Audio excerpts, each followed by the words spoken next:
Hello, and welcome to the second day of XDC. Uh, that's basically about it that I have to say. See, I have important agendas. I want to remind everyone that we will have a social hour out there at 6 o'clock with light appetizers and beverages of various kinds, and I invite everyone to join us then. Also, the other conferences are starting today, so I am asking you collectively X to be responsible for your room to the extent that you can.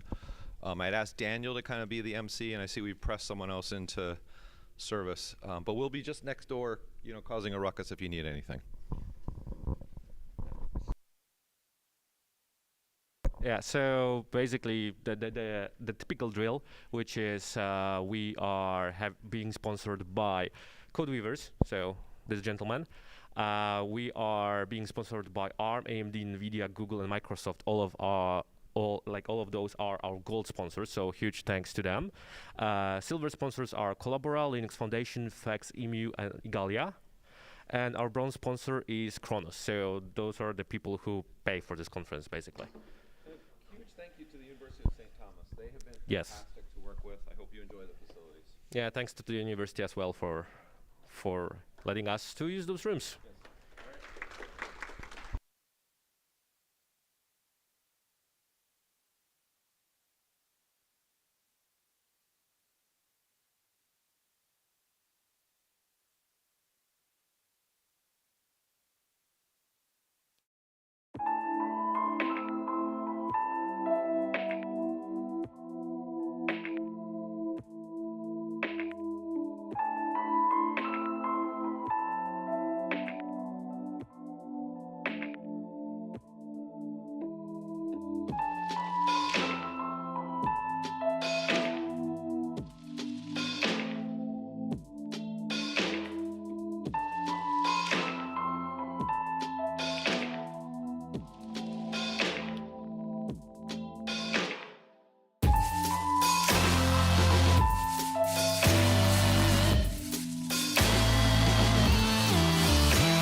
All right.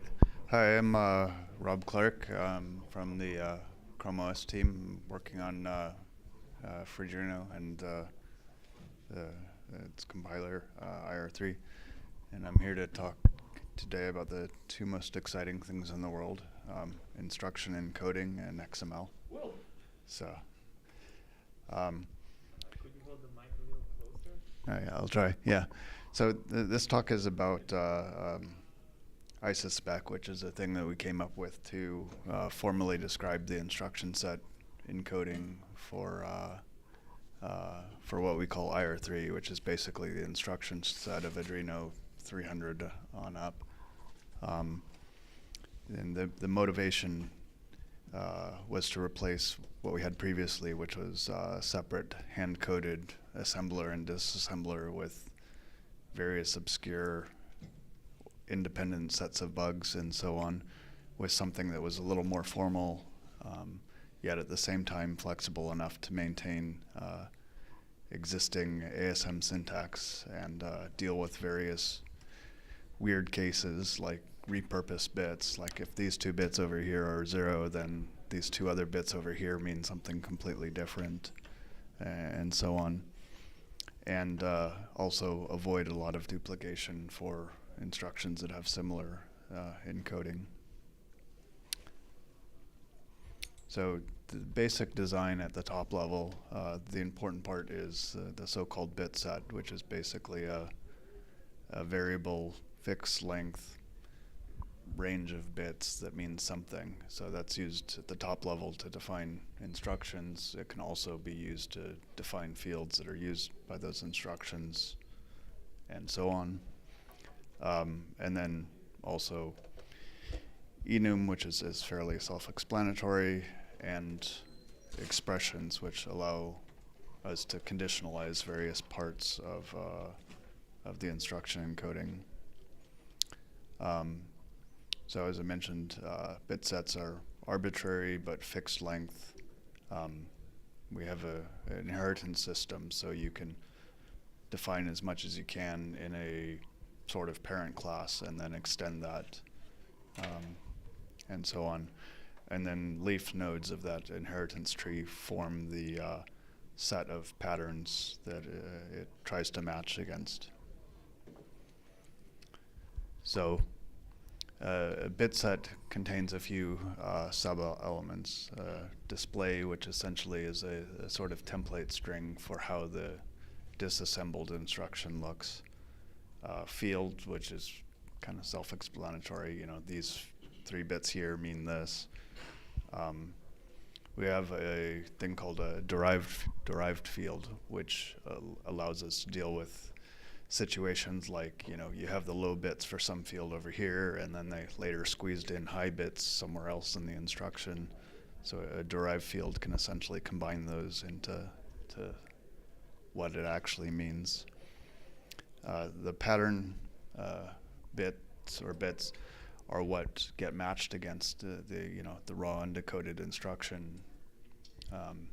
Basically, it kind of masks the non-pattern bits out and compares to see if an instruction matches. There's override, which gives you a way of dealing with variations of instruction encoding and also mnemonics and so forth. Gen to let you restrict certain encodings to a subset of generations, because things change over time, and sometimes you end up with something where some pattern of bits means 2 completely different things depending on what generation you're looking at. And then finally the encode, which maps the IR back to the description. So a simple example here at the bottom is just defining the min-f instruction. All of the fields in it come from a parent class, and these pattern bits here are essentially the opcode.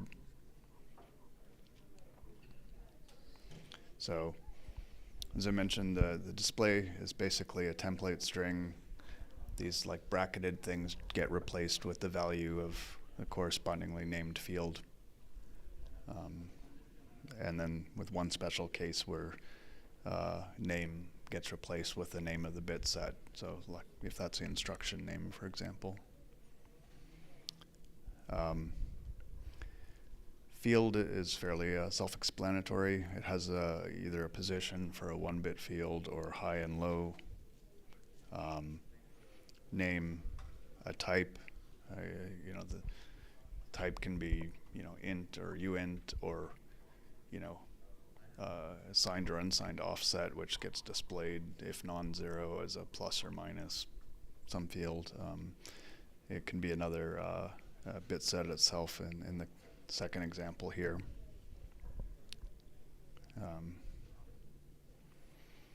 And the other thing is when you have bit set sources, you can essentially parameterize those. Like think of it as passing a field in that's used by that bit set. For example, a lot of cases, there's one bit in the instruction that's controlling whether all 2 or 3 sources are half precision or full precision registers.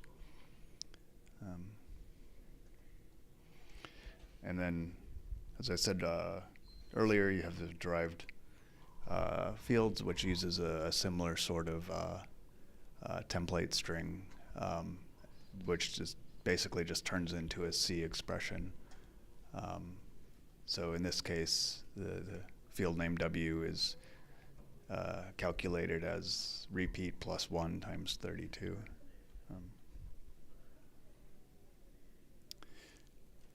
And then finally we come to the slide full of XML. The override was probably easier to explain by just showing an example. Essentially, it references okay, a little bit of background here. The ALU instructions in IR3 have a repeat field that allow them to access as a quasi-vector instruction. It basically gets repeated, you know, 1 to 3 times.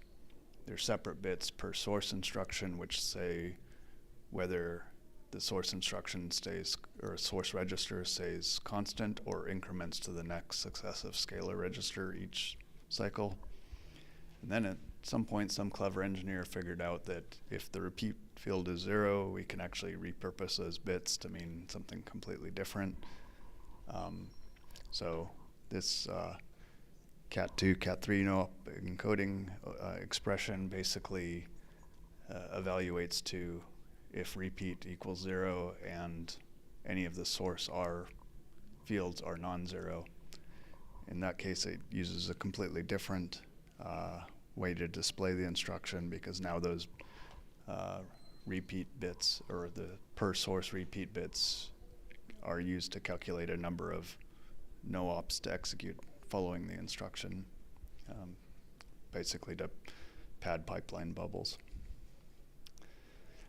So that all explained. What this means is within this override, this is the display string, and interpret this field as such shown in the top, and then everything outside the override is basically the else case.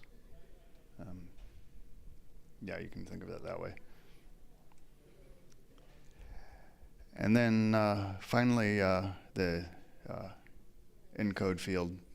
I wanted to try and avoid hard coding the XML to a particular IR. So I wanted to be able to take whatever arbitrary IR and in the uncode direction go back to the encoded instruction. So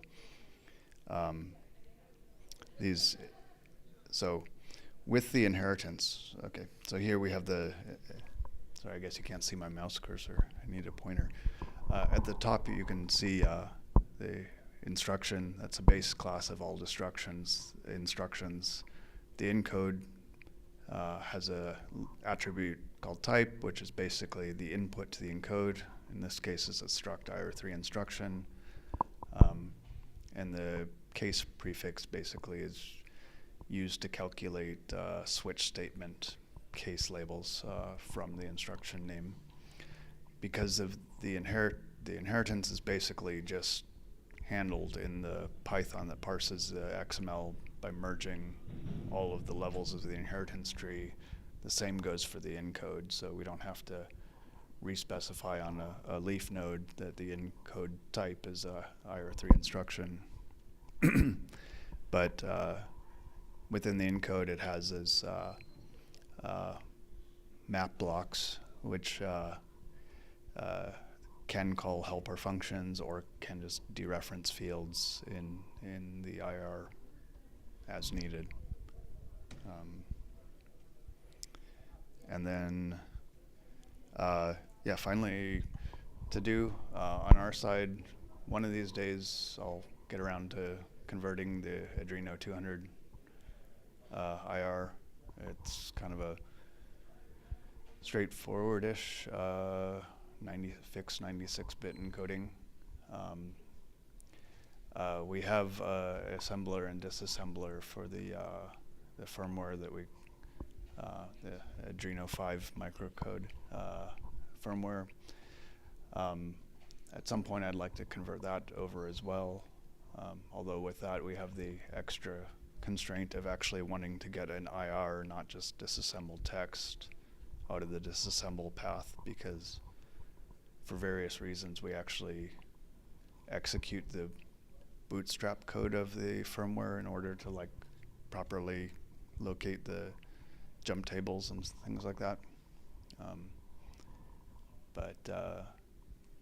Yeah, and you know, possibly it's useful for other drivers. I think it's, I've heard some examples that are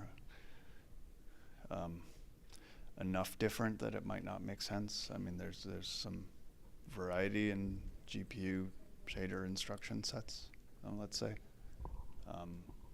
But I know there's a work in progress branch out there with etnaviv conversion, and maybe there's some other corners where this is also useful.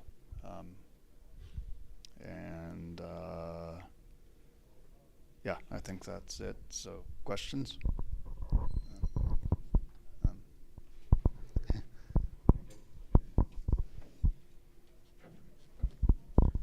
So, mostly just a comment, and that is that in the bits of stuff that I've been doing with isaspec for MBK, not having the disassembler half, or not having the disassembled data structures half was kind of a decreased the usefulness ratio, because the one place we are using it right now is in for building the enemy instructions, which is the command stream macro language.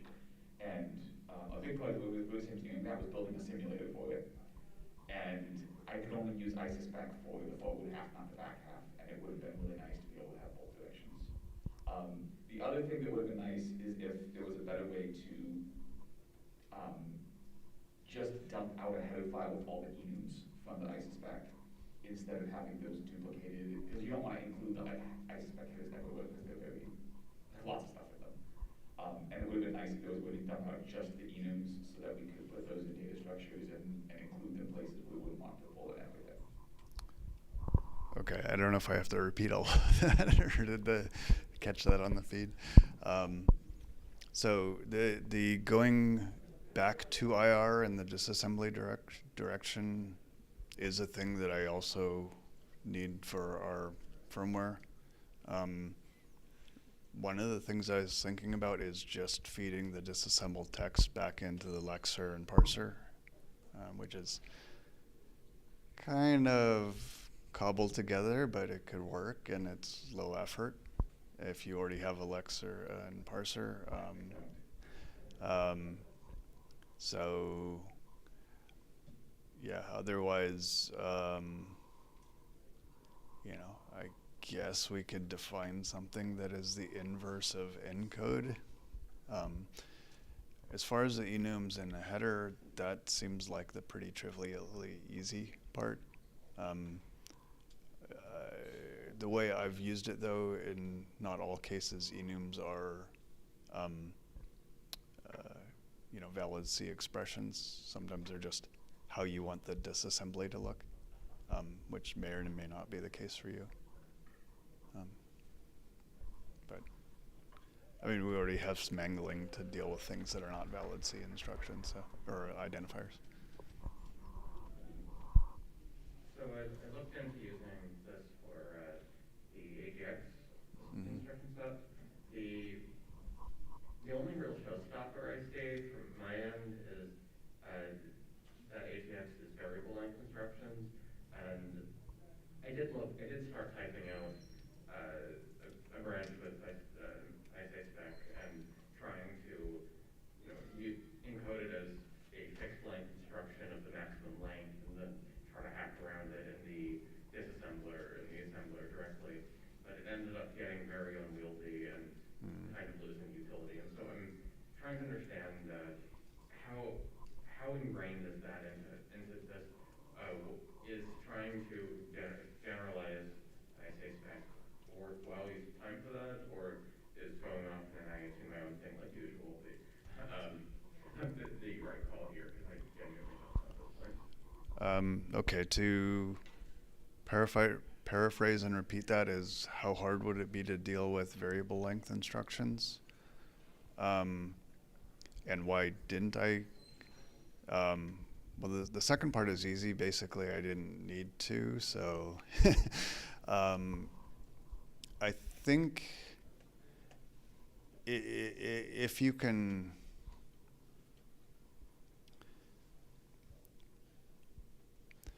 I mean, how easy is it to identify before you decode this thing that it's X number of bits instead of Y number of bits? You would, at minimum, do pattern matching on the opcode, and then pattern matching again on the length bits. And I don't want to duplicate all of that information that's already in the XML, so I guess you could have some complicated multi-stage, dump out the enums, use, like Jason mentioned, use the enums to pattern map in the opcode. So, I mean, all of this could be made to work. I just don't know if that's worthwhile versus just doing something that's only for AGX. yeah, no, I think it's probably worth trying. I mean, in the decode direction, maybe an easy option is have different bit sets for each length and have the decode entry point return an error if it didn't match. So you could first try and decode them as the largest size, and if that failed, the next smaller size, and so on. That sounds roughly like that might work. And then I guess in the encode direction, it's something similar. I mean, you could probably do this as kind of like quasi-variable length by just treating all of the, like, say I don't know what the actual size is, say they're like 16-bit and 32-bit.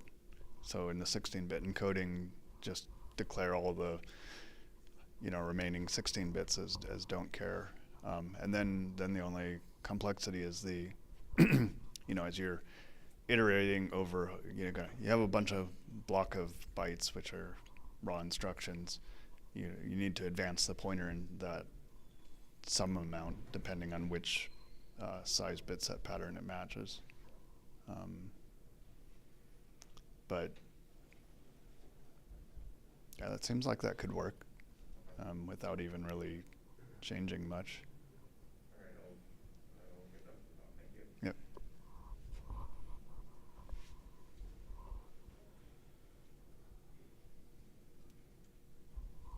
All right. It didn't put anyone to sleep yet? Oh. Okay. Cool.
Hello, my name is Thiago Toral. I work for Igalia, and I'm going to give a status update on Vulkan on the Raspberry Pi. So very quickly, these are the contents for this presentation. We're going to go through what's the status of the driver today, and then I expect to spend most of the time going through some of the development highlights for this last year, and also go through some pain points that we have in the platform and the driver, and hopefully we'll have some time for a Q&A afterwards. So very quickly, the current status. So right after XDC last year, we gained conformance for Vulkan 1.1. That was in October. And more recently, in July this year, we gained conformance for Vulkan 1.2. Other than the work for getting these, we also implemented quite a few optional extensions in the driver. And one of the interesting changes is the new kernel interface. When we brought up the driver in the beginning, we were reusing the kernel interface that we had for OpenCL, and that, well, didn't quite match what Vulkan expected. So now, thanks to Melissa Wang, we have a new interface that we are using. We have also continued to improve a bit the performance, mostly with compiler backend optimizations, because that's usually where we have most of the bottlenecks in our driver. And also some synchronization improvements that we did. I will go into more details later. A big thing that happened also is thanks to JSON, we are now using the synchronization framework from the Mesa frontend. And then we also got Android support thanks to Roman Startiyenko, which is interesting to us because it's not easy for us to find things that we can run on Vulkan on the Raspberry Pi. So I guess having Android support opens up some new opportunities for us. So now going through the development highlights, there were quite a few things that we did on the synchronization aspect. So as I said, the new multi-sync kernel interface was a big thing. Now the downside of this is that we now have to maintain two paths for this, the all single sync interface and the new multi-sync interface. The new multi-sync interface is basically about allowing us to make submissions that can wait on multiple things and signal multiple things at the same time, which is what Vulkan expects. And this is more flexible. This is what we want to use going forward. But for the time being, we need to maintain both paths, which is paying for testing specifically. But yeah, hopefully we'll be able to deprecate the old one in the future. As I said, we now use the common synchronization framework in Mesa as well. And this had a number of benefits. One is we gained emulated timeline semaphores, as Jason explained just in his talk, which is great. And also, we have some pain points in the driver where we need to do some CPU work during the submissions, which is not nice. And we have some threading stuff going behind the scenes in our queue submissions to solve some of that. And now we can kill all of that thanks to this, because there's this new thread submit mode that is supported by the common framework, which is great.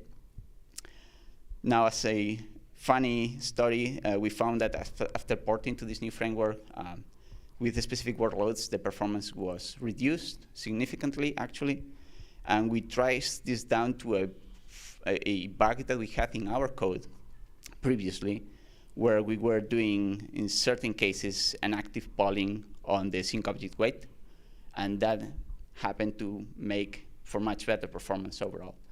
And this is because, and this is not specific to Raspberry Pi, it happens with other platforms as well, the kernel likes to throttle down the CPU when you are waiting for some GPU job to finish, which is, in this case, is not particularly great. And well, it was just a fun story. I know that Jason told me that they had the same issues on Intel, and they were trying to find ways to mitigate this as well. So I guess all the platforms have the same problems. We also reworked our barrier code quite significantly for various reasons, but one of them was, since we are a tiler, when we have barriers that affect geometry stages, we were always unconditionally syncing at the beginning stage. Now we try harder to understand whether synchronization at the beginning stage is actually required, or if we can do that in the render stage, depending on what resources are actually used by the shaders in the beginning stage. Unfortunately, this didn't render significant improvements, but in theory, there may be workloads that get a benefit from that. Another thing we did was we now added a new address format, global address format in here, which is this 2 by 32-bit version, and this was to implement a buffer device address for us. So this is a feature that allows you to have kind of pointers in shaders. And in near there was the 64-bit and 32-bit global formats, but neither of these were a good match for us. The 64-bit version causes the resulting near to have a few 64-bit instructions, mostly for bitcast conversions and packing and unpacking to and from 64-bit. And since we can't handle any 64-bit on our driver, that was not a great fit for us. And the 32-bit is not valid either because the Vulkan spec makes it very clear that the addresses have to be explicitly 64-bit, so that didn't work for us. So we added this, which is basically a way to represent a 64-bit address as a pair of 32-bit values, which is more amenable to 32-bit architectures. Another thing we've been working with is this double buffer mode, which is a way that the hardware has to try to mitigate tile store latency on our platform at the expense of reducing the tile size. So this is beneficial when, obviously, when the tile stores is your bottleneck, but because it reduces tile size, it comes at the expense of additional vertex invocations, which is not great. So you need to have some kind of heuristic to kind of decide when this is going to be beneficial. This is experimental. It's currently running under an environment variable, well, we have some heuristics in place which basically track the cost of the geometry side of the pipeline. And well, here are some examples of some workloads that were improved.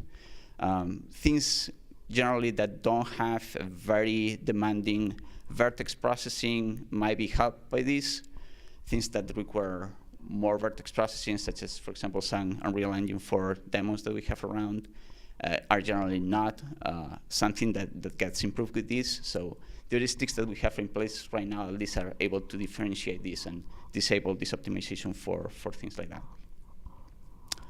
So we've also been doing some work on the compiler. One is funny, we have spent quite some time in the past trying to aggressively hide latency from memory accesses from shaders, so sampling, UVOs, whatever, because this is usually a bottleneck. So we have been doing this at various levels, scheduling at near, then our own IR after near, we still do things to mitigate this. And then when we emit the assembly, we also try to do that. And what we realized is that we were trying too hard. And when you try too hard and overestimate the latency, what you are doing is possibly delaying the critical path of your shader and incurring an extra performance penalty because of that. So we have to dial back a little bit, and as a result, we observe a small but consistent performance increase across all the workloads that we tested, which is interesting because in the beginning, we never thought we could be running into this. Another thing we changed is that in the past, in the last presentation I did here last year, I mentioned we had done quite a bit of work on the compiler to have multiple compiler strategies trying to optimize shaders so that we don't have spilling if possible. And one of the pain points there was that if you have spilling, that is a very, very slow process because we were rebuilding the interference graph every time.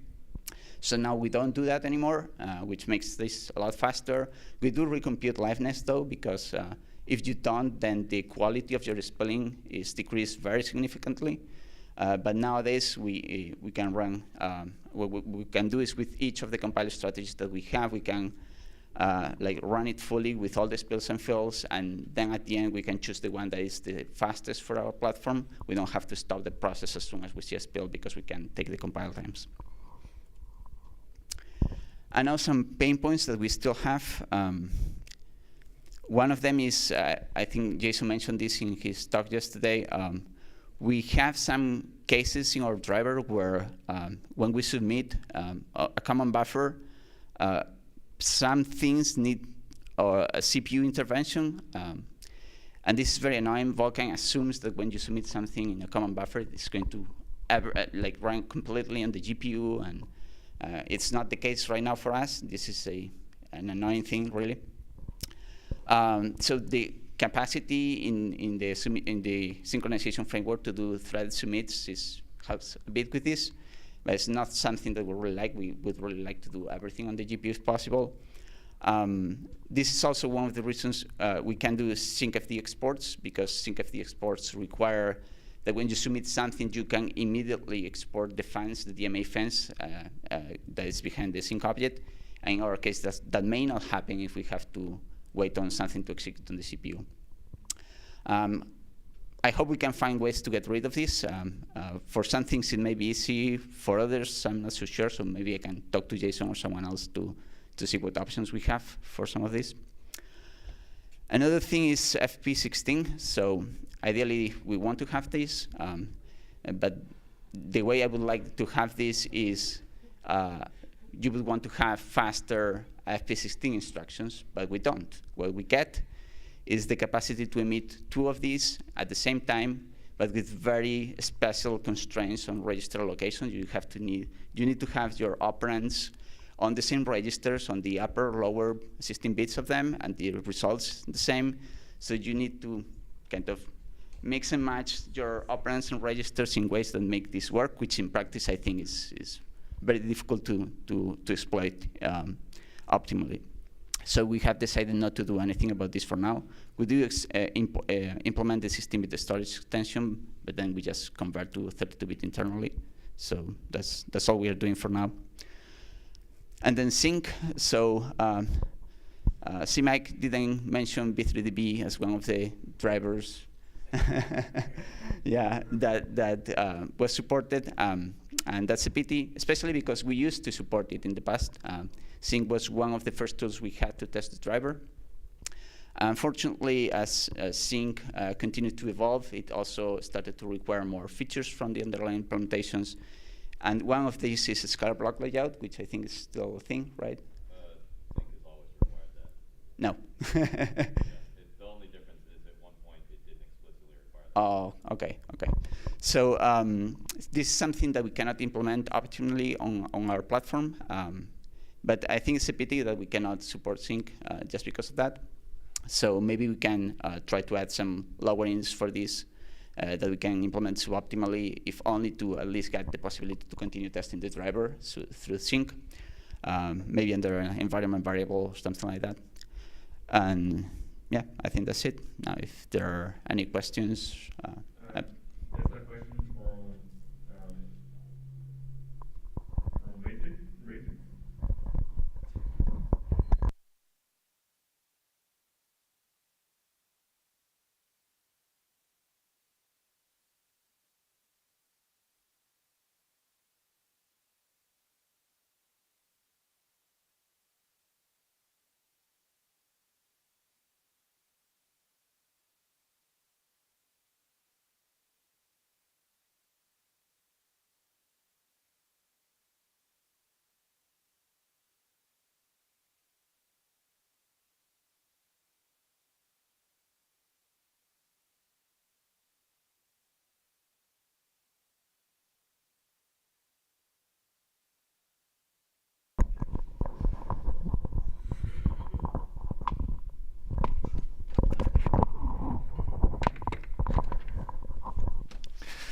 If the driver knows that the process is 32-bit, can the driver optimize away 64-bit address generation to be more optimal?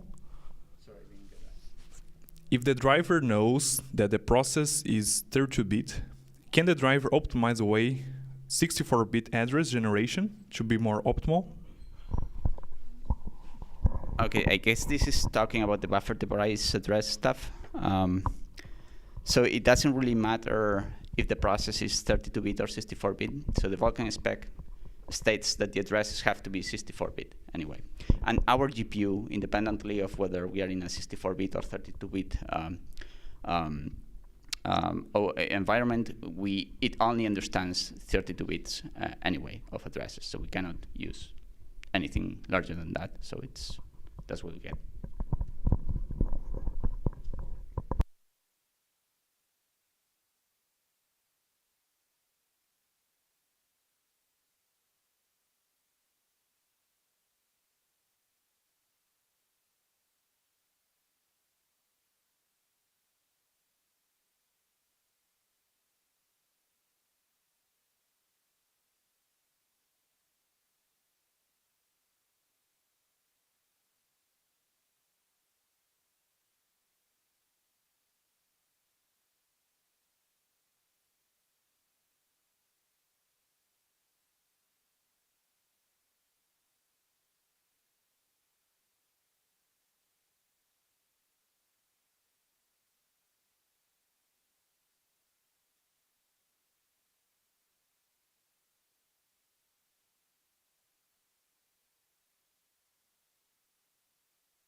Yeah, if you have any thoughts for that. Not immediately, other than that, this seems to be a pattern Yeah. that we should maybe support directly. Should I repeat? Yeah, if you can So yeah, Jason was saying that basically the issue that we have with fp16 is a pain point that is shared by almost everyone. So that maybe we should work together to find a solution for that.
Oh, summarizing all that, I think I might as well pass the the microphone to Elisa if she wants to repeat that. I don't know what I just said. More questions?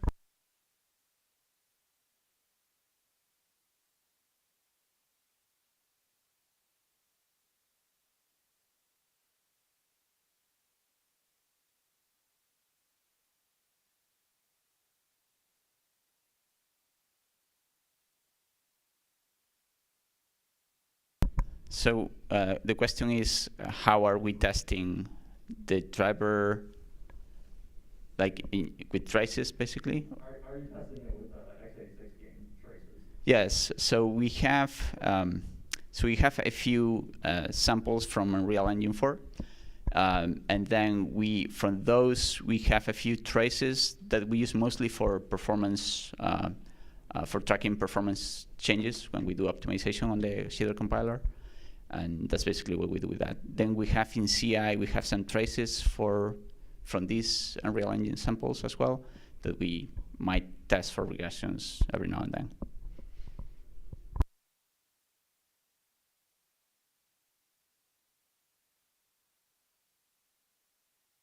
Okay, thank you.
Okay. Hello?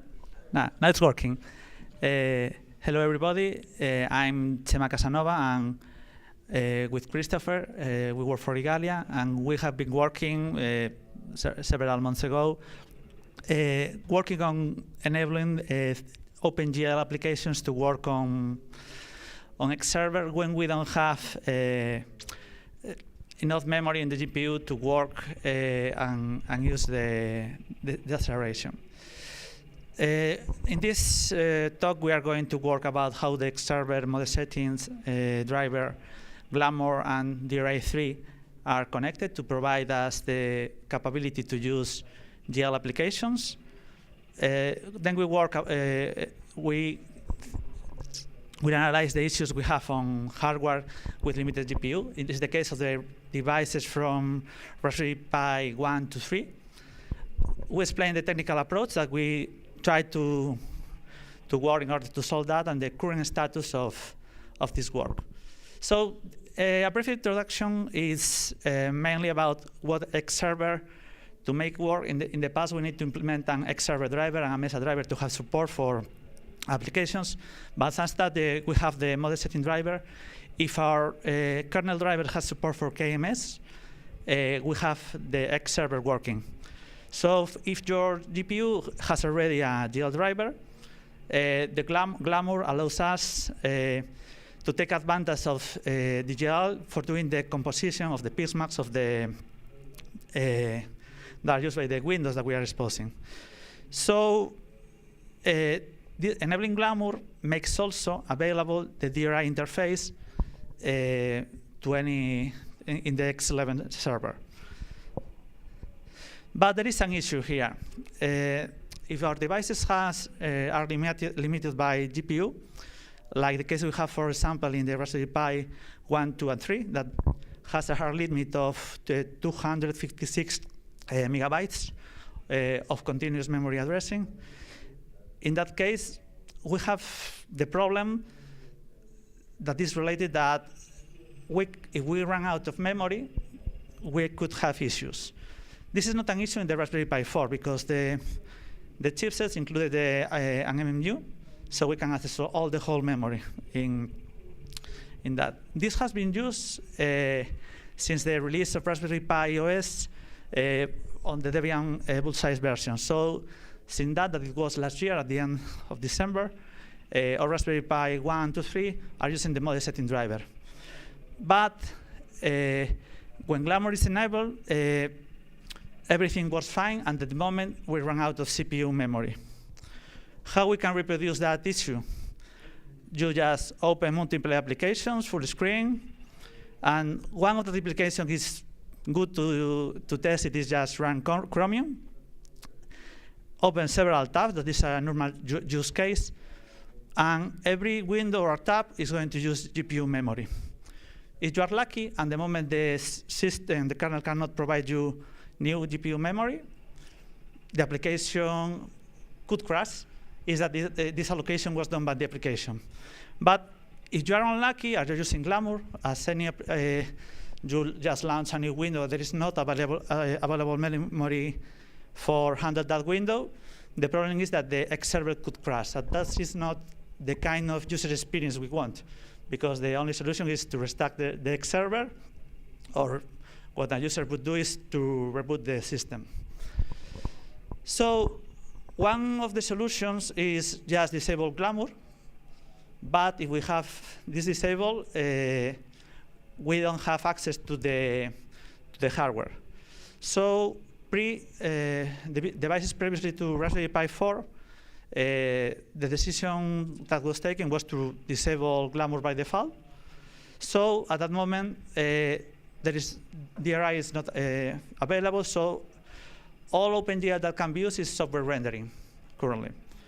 So we were exploring if we can have a DRI 3 implementations on the model setting driver that does not require Glamour to be enabled. So it's the work that we have been doing. So Christopher will continue with the technical approach for this work. Thank you. So basically our goals were to do the X server software rendering for desktop This way, we didn't use any CMA memory on the X side of things. To allow DRA imported exported PIX maps using OpenCL or GLES, that was basically the most technical and difficult portion of this. Someone, I think it was you, had found the Nouveau patch where they enabled the DRI3 without glamour. So for enabling DRI3, there's 4 main functions that you have to implement. It's the screen init, which basically sets up the DRI3 extension calls.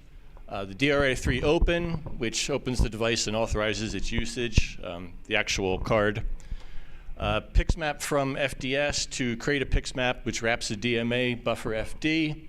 And the FDS from PixMap, which backs an existing PixMap with a DMA buffer. There are a few more DRI3 functions. I did not list them here. The get modifiers, get drawable modifiers, get formats. They're required for our use case, but they're not very technical, so I didn't include them. So the DRI extension implements sharing direct rendering buffers between the clients and the server. Basically, the client will allocate the buffer, and then it gets shared to the X server. This is an improvement over DRI2. It uses a more secure sharing method that uses prime DMA buffs, which are essentially just file descriptors. But we like to fancily name things here. The DRI3 implementation also uses the present extension, which shows the rendered buffers onto the screen, and it handles synchronization with the VBlank. For our particular implementation, we used a GBM to allocate buffers for the PixMap backing. This way, GL applications had something to write into, basically GBM BOs.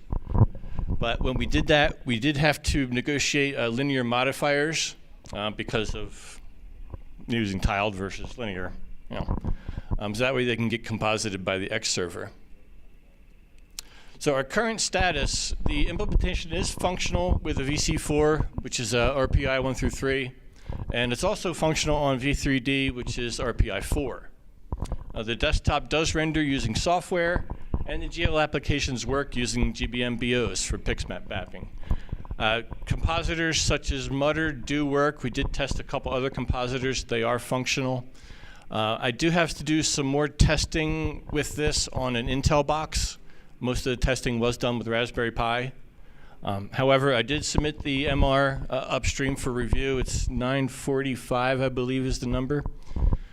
The review actually seems to be stalled at the moment, so if anybody could provide some assistance and take a look at that to see if we can get this actually upstream, that would be great. I don't know what the holdup is, but I guess maybe X is dying and nobody wants to review stuff anymore. Bingo. So now we have some time for some questions and answers.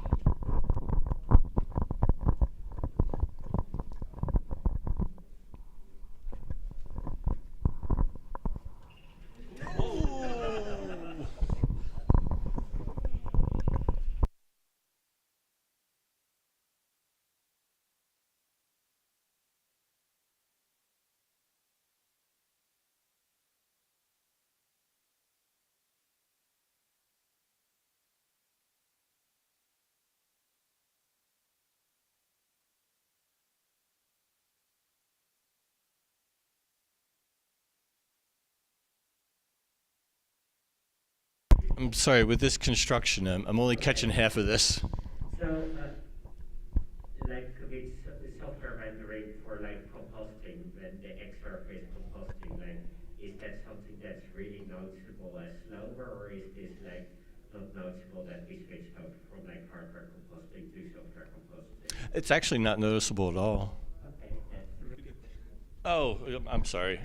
Yeah, so basically the question boiled down to performance with software rendering on the desktop, and is it noticeable or not? For typical use cases, no, not noticeable at all. Really, I couldn't tell the difference. I mean, I could do some actual measurements and get you some actual numbers, but look and feel and things like that, you didn't notice it at all. No, not a problem. I can complement, for example, launching an OpenCL application. use case is simpler of using launching GLXGRs. The frame rate using Glamour is around 40, 50 frames per second, and it's reduced to 420 something. It's not very noticeable when you are doing the composition index. The good thing is that it's the current situation. It has always, X server has always used in the Raspberry Pi from 1 to 3 the software composition doing by the Pixmap framework.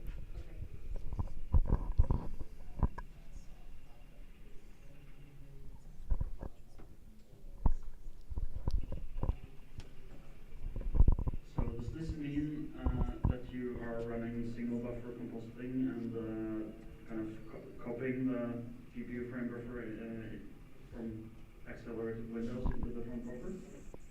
Yes, we are doing the bleed at the. We receive the buffer and we bleed it using Pixmap. That's the reason of being a linear buffer. So it's done.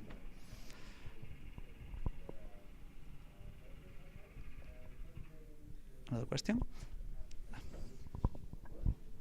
This isn't a question. I'm just very glad that my GPU has an enemy.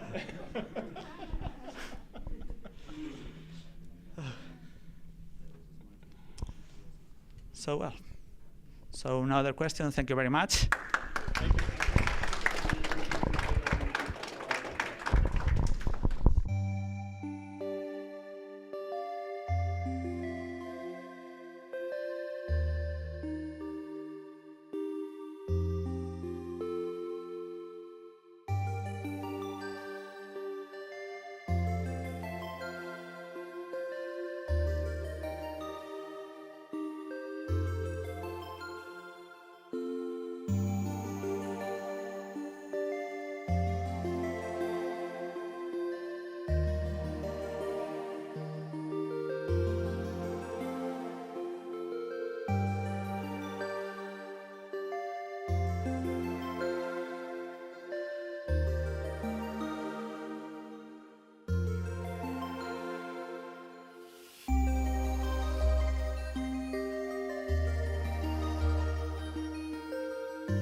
Hi, everybody. I would like to talk about a little side project I was working on, and it's called Rustical. I was talking about it on last XDC. It's basically an OpenGL implementation inside Gallium, written in Rust. So, what's kind of the state of OpenCL and Mesa before Rustical got merged? And there was this front end. It was called Clover, or how it is pronounced, I don't know. Anyway, it was accepted in 2012 inside Mesa, so it's a little more than 10 years ago. It's written in C++, and at the time before I started to work on OpenCL and everything, it was targeting LLVM directly. So there was nothing in between. It fetched from the driver what target LLVM should use, and it was just spewing out the LLVM IR fitting to the driver. So later on, I added support for Near because I was thinking, okay, OpenCL and our drivers might be something people want to have. And I wanted to get it to work for Nouveau anyway. So that's why I was starting to work on it. There's currently still some development happening on it. It's, I think, roughly 60 patches a year. A lot of those are still like, you know, oh yeah, it doesn't compile with this version of LLVM, or somebody renamed some fields in Gallium. So that's most of the work happening at the moment.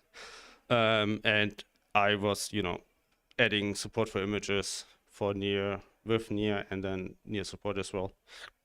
So that's what happened recently. There are also some differences between, you know, all the OpenGL stuff we are doing and Clover, which makes it harder or more annoying for drivers to actually use. One is this IR near serialized thing, which is a result of the discussion we had upstream, where I was saying, okay, I just want to use the near, but that doesn't work because Clover is also using the dynamic pipe loader, and you just can't, you know, pass the pointer around. So in order for drivers to accept this, you actually have to serialize the near and then deserialize it in the driver again, which comes with overhead and stalls a little bit. So that's not perfect. I also tried to actually move to the static pipe loader, but maintainers didn't like it. It's even the only user. So if we could say, okay, we get rid of anything using the dynamic pipe loader, and Clover is the last thing, we could drop this piece of code as well. There are also like some weird differences on local, like in CL it's called local memory, in Near we call it shared memory. It's used different in Clover than by the rest of Mesa, which usually ends up drivers over allocating shared memory, which is not great. And it also has this pipegrid info input pointer thing, which is essentially just, it's exactly like GL uniform memory. It has no difference. It has always been there, and nobody moved it over to just have it in a const buffer. So in the end, it has not a lot of users. It basically only works on R600, I think. Somebody said images support is broken in Radeon SI, and nobody noticed. And generally, it doesn't seem like a lot of people actually care about it. So I thought this had to change. So what was actually my main motivation in working on Rustical? We actually have at Red Hat this days of learning where I was thinking, okay, we can spend a whole day just, you know, doing random stuff. And I thought, okay, maybe pick up Rust and see how it goes. So I then kept doing it and was thinking, okay, yeah, Rust is actually a nice language. Let's see if we can actually make it, you know, use it inside Mesa. So Is it feasible? And also more importantly, is it actually sustainable? So if people are now, writing merge requests and they're changing Gallium interfaces, I also touch in rusticle, they actually have to change Rust code. I think today was the first time actually somebody, asked me on how to fix some stuff. So I was kind of worried because it was like, nobody really asked a lot about this. So maybe it just isn't a big problem at the moment. So let's see how it goes in the future. So the other question is, can we just take some random C API and implement it in Rust? OpenCL really is like OpenGL. You just have C headers and an API you have to provide to the application. Then, because most of MISA and also the OpenCL headers are all in C, what are the problematic things when you actually generate Rust bindings for this C code? And the other big thing is that there are still people really interested in OpenCL. So this just comes up. I think somebody said in the Writte and IRC channel every week somebody asks about this. So, okay, but why actually using Rust? And the first rule, or the first thing here, is kind of basic thing on how Rust actually works. So if the compiler shouts at you for doing stuff wrong, even if you say, oh yeah, but I've been doing it in C my whole time, at the whole time this way, then no, it's wrong. So. And most of it comes from, your referencing stack memory or stuff like this. And in C, it's just, 1 in 100 chance it actually breaks and you never noticed. But in Rust, a lot of this stuff is actually caught at compile time. So after you just accepted your fate and let the compiler shout at you, it makes things a lot easier because you're not spending time debugging random memory problems. And by design, you also have to think about how you're actually doing threading and memory safety. So what I really like the most, I think, is currently how threading is done in Rust.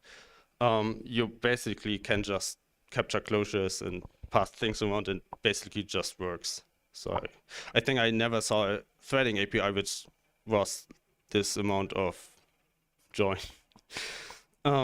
Anyway, so Rusticle, it was actually merged last month. So this is great. It's a full OpenCL 3.0 implementation, at least, all the required features and everything. It's entirely Spurvy and Near based, and I'm not planning to add support for LLVM backends. So this is not going to happen. Also, what I decided from the start, that it has to be as close as possible to whatever we do for OpenGL, because otherwise drivers probably won't care as much. It also has quite a low API overhead, because everything which actually touches, for example, pipe context, is done in a worker thread. So you really just, what usually happens is you have the overhead of the OpenCL validation, and that's essentially it. Images are fully supported, and I got it to be passing the OpenCL conformance test on my Intel 12th Gen GPU and also on Radeon SI. Okay.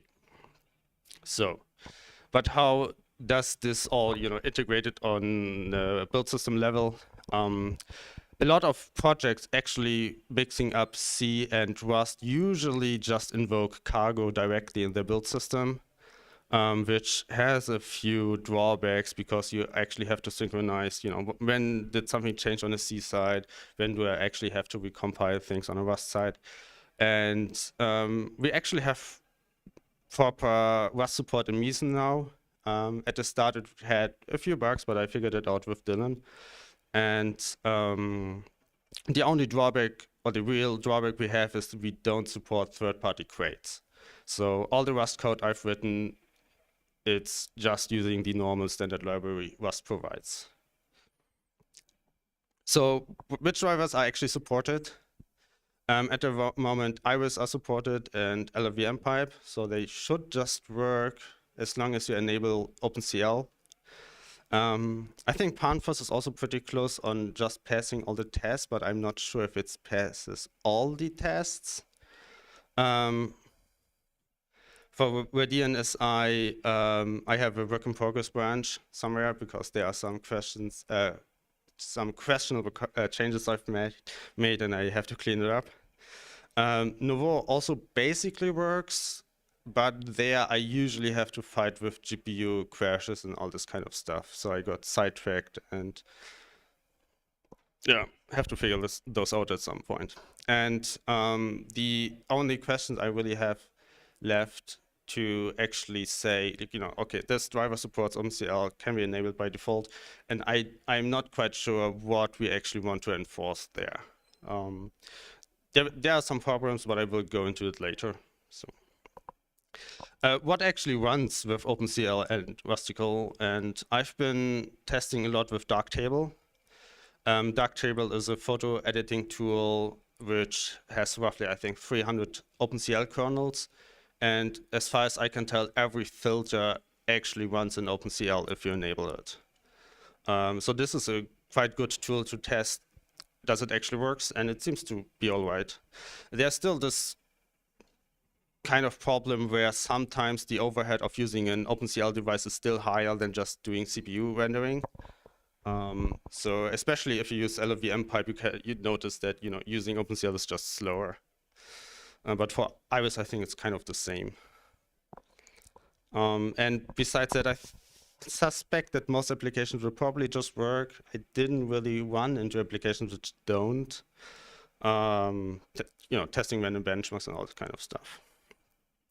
So if you have a driver and you actually want to implement OpenCL or add support for that, what do you actually have to do? So first you have the Rustical target, where you just have to add your driver the same as you do with OpenGL as well. You have to support OpenGL compute. And you also have to expose supporting near. I think at the moment it's still optional, and you can just expose TGSI and something will convert it to between near and TGSI, but I don't do this in Rustical. So at the moment you have to use near. There are also a few pipe caps, compute caps you have to expose, but it's just information for the API. How big is your address space and how much global memory you are actually supporting. The subgroup stuff is just for now a workaround, but it's also easy to expose.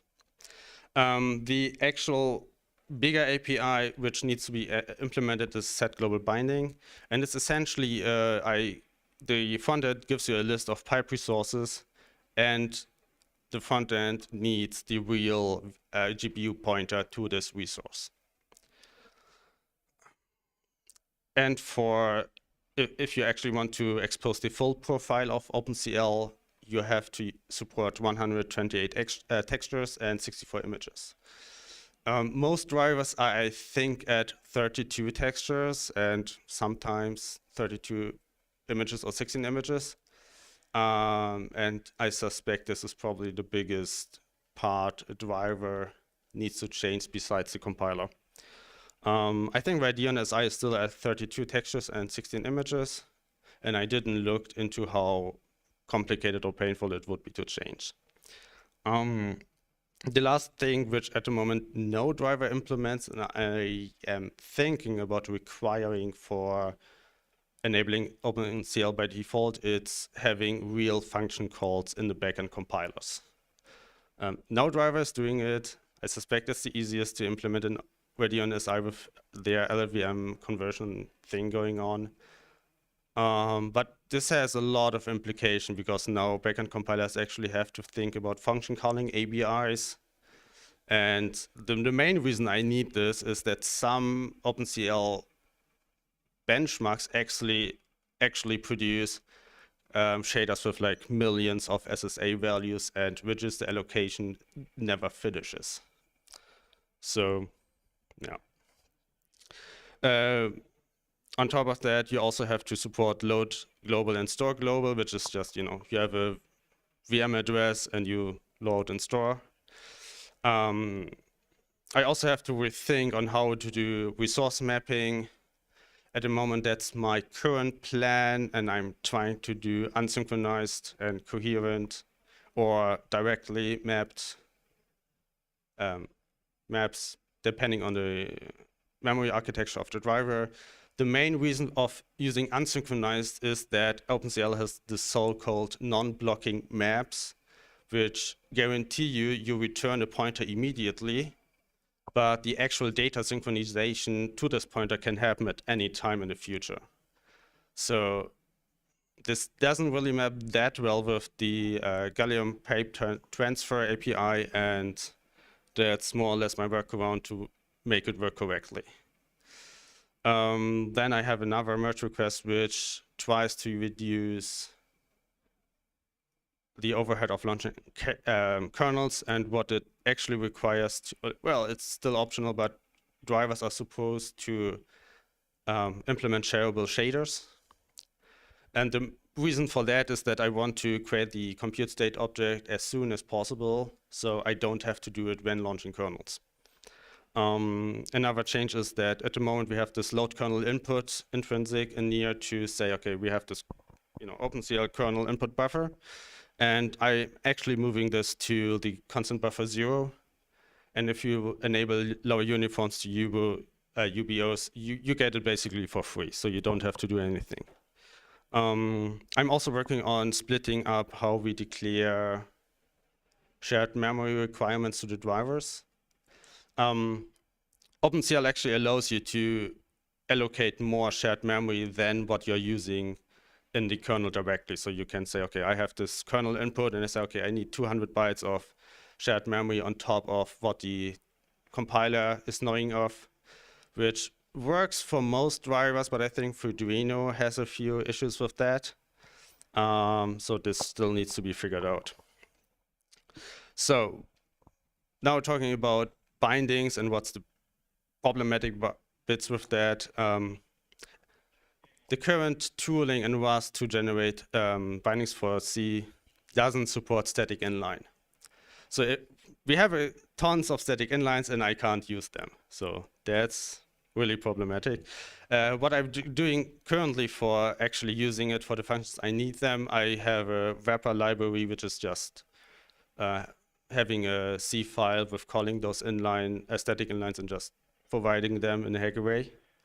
There's, I think, also a pull request on bindgen to actually support it, so maybe it gets fixed automatically. Another thing which I notice a lot is that we use the unsigned type a lot, even if we just want to accept an enum or stuff like this. This actually, for C it doesn't matter because the compiler doesn't care. But Rust C usually says, okay, you can't assign an integer to an enum. So some of this should be fixed up, and I hope that at least for new code that we stop using unsigned and just the enum type if it's an enum. Bitfield's enums are a little bit special. Because I think for MSVC, we actually have to use unsigned because of some sign bit, and it doesn't match that well. The bindgen can work around this, but it's not as nice as I hoped for. Another problem from the OpenCL header files is that they actually declare, they have forward declared types, and that's a feature Rust just doesn't have. So you have to kind of provide the types yourself and mix kind of your implementation with whatever bindings generation you want to do. So there are still also a few issues with the Gallium API. A lot of the resource handling still thinks in 32-bit limits, which basically means that for OpenCL I have to limit memory allocation to 31 bits. So you can't allocate more memory than 2 gigabytes. which might still be okay, but I also have GPUs at home which have more video RAM than my system has system memory, so it might become a problem in the future, and I don't have a good answer, except just widen the fields and hope that the performance impact isn't too high for OpenGL. Pipe transfers are also a little bit of an issue, because normally what you want to do in Rust is you have your drop implementation for when the value gets out of scope and resources are fed. But because OpenCL is a little bit special, you can actually unmap pointers from any context. So I can't have, say, okay, I have this pipe transfer and it will be fed with this context. So this is kind of a thing where I actually have to free resources explicitly, and that's something you usually don't want to do in Rust. The OpenCL's memory API is also a little bit confusing and hard to get actually correct, because there are synchronization requirements, and the non-blocking memory mapping stuff goes is a little bit problematic. IDE integration is weird because you don't have this one IDE which supports Meson, supports C, and supports Rust. So usually what you currently would have to do is, if you are trying to work with Visual Studio Code, you also have to make sure that everything is set up correctly, so include paths and compiler flags and everything is configured correctly. And at the moment, I don't know if this usually works with C code and Meson out of the box or not, but I don't think so. So what's the thing we are still, or I still have to work on? It's the one reduction of the kernel launch overhead thing. Then there's also this CL get kernel work group info API, which essentially says, okay, for a given kernel, how much shared memory do I have and how many threads I can actually launch?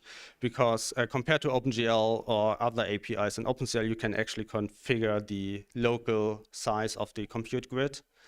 And for some drivers, it actually matters how many registers the compiled binary is using. So that's also one motivation of wanting to create the CSC compute state object in advance, so I can add an API and say, okay, how many threads does the driver support with the given compute state object?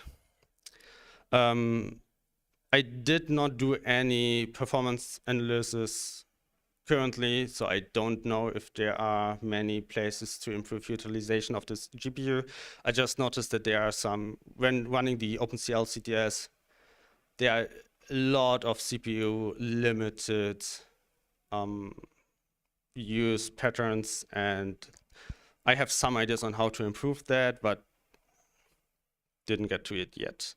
Another thing is I emit a lot of fences, and when I was running some basic demos on Radeon SI, I was like at 40,000 fences per second, which people told me is probably is a little bit high.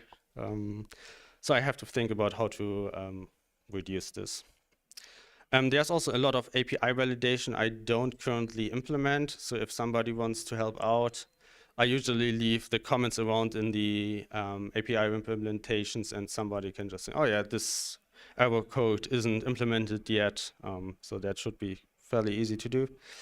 I don't implement many OpenCL like optional features or extensions, so if somebody wants to work on that, that would also be great. As I mentioned, function calling, this is something we really have to figure out and make OpenCL just work. Which I hope we will get there, but I still think it's quite some work. And I was also thinking about supporting SYCL, but at the moment there are some bugs in the, well, I wouldn't call them bugs, but the OpenCL specification was more detailed, and what they are doing doesn't really match anymore. And I'm hesitant to work around that inside Mesa, so let's see. So, any questions? quick question, more of a comment. So at Linux Conference 3 weeks ago, I had a chat with Josh Triplett, who's one of the best people about some of the stuff we've been running into, particularly about like inline functions and some of those binding issues. And it sounds like they are either in progress to solve them and just need somebody to give them some motivation, or willing to look into it. We just need to open the communication channels. But they have a regular meeting where they have people who are using Rust show up and complain and get help. So we might want to show up to that at some point. But it sounds like they're willing to work with us on everything except the Maison. But I think we already do that. Yeah, so Jason was commenting on the Linux Panberg conference, Rust people having also some of the same issues I was, especially the static inline stuff. That's my workaround. In the header, I have more header magic stuff going on, but that's essentially how it looks like. It's just, it's a performance impact, and it's just code you have to type, but it's, it's workable. But also people are working on it. I think Bindgen has a PR for that. So it would be nice if this would just work out of the box, but I don't know what the solution should look like, and people also weren't really convinced what they want to do. So.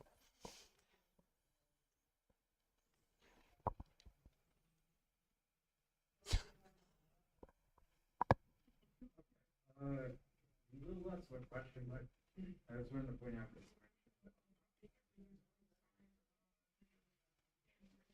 There actually is a way to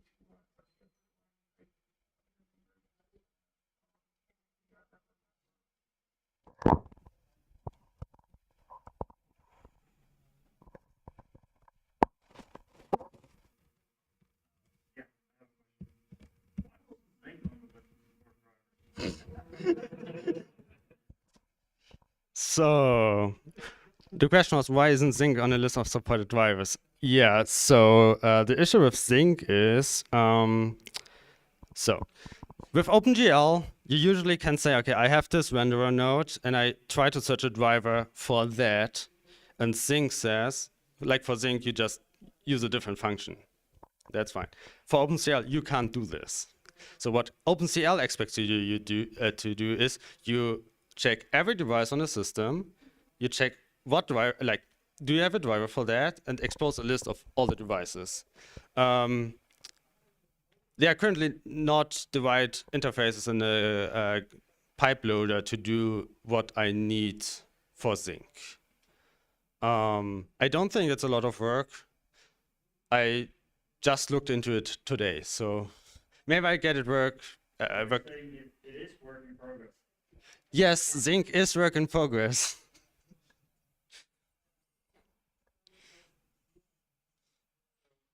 I'm a little scared to ask the question, but what's the future of Clover look like then? Are we keeping an entry? Are we making it just LLVM? Are we freezing it where it is? Should I be deleting my nurse serialized path for us because I need it? I would love to delete it. Please, you know what? How do you get curious? I'm getting back to you. All right, Daniel. Yeah, I will still a little bit say on what Alyssa said, and it was about the future on Clover. I think the big issue with Clover is mostly motivation, because I'm not motivated to work on that, and I'm emotionally exhausted of all the discussions I had. I don't know if others would be willing to work on that. The code is still there. If nobody cares, then we can also just delete it at some point. It's an open question. This is regarding Zing and also just requiring the compute capabilities from volume drivers. Aren't you running into precision issues? I mean, OpenCL requires usually a lot higher precision than Lambda. If you just require any OpenGL compute, then that wouldn't really suffice the OpenCL requirements, I think. I don't think you want to know the answer to this question. It's a serious answer to this question. I don't think you want to know it. No, it's not. No. So the question is, aren't I running into precision errors, precision issues implementing OpenCL? And the answer is I don't. There is this libclc library inside LLVM which actually implements all the OpenCL built-ins, and it's doing it in a correct way. So you have all the crazy functions with their crazy lookup tables and everything. So this is just near code in the end, and we just link against it. On top of that, sorry if you wanted to page, but to a certain extent, we're just kind of YOLOing it right now. It's we're running libclc when we decide we have to, and the rest of the time we're just hoping that the backend implements it in a way that gives us the precision that we need. Long term, if we want to support compute for real, there's going to need to be some effort put into Node to tag instructions or add new instructions or something to be able to actually guarantee precision. But today we're calling into libclc and the CTS is passing on Iris, so good enough. Yeah.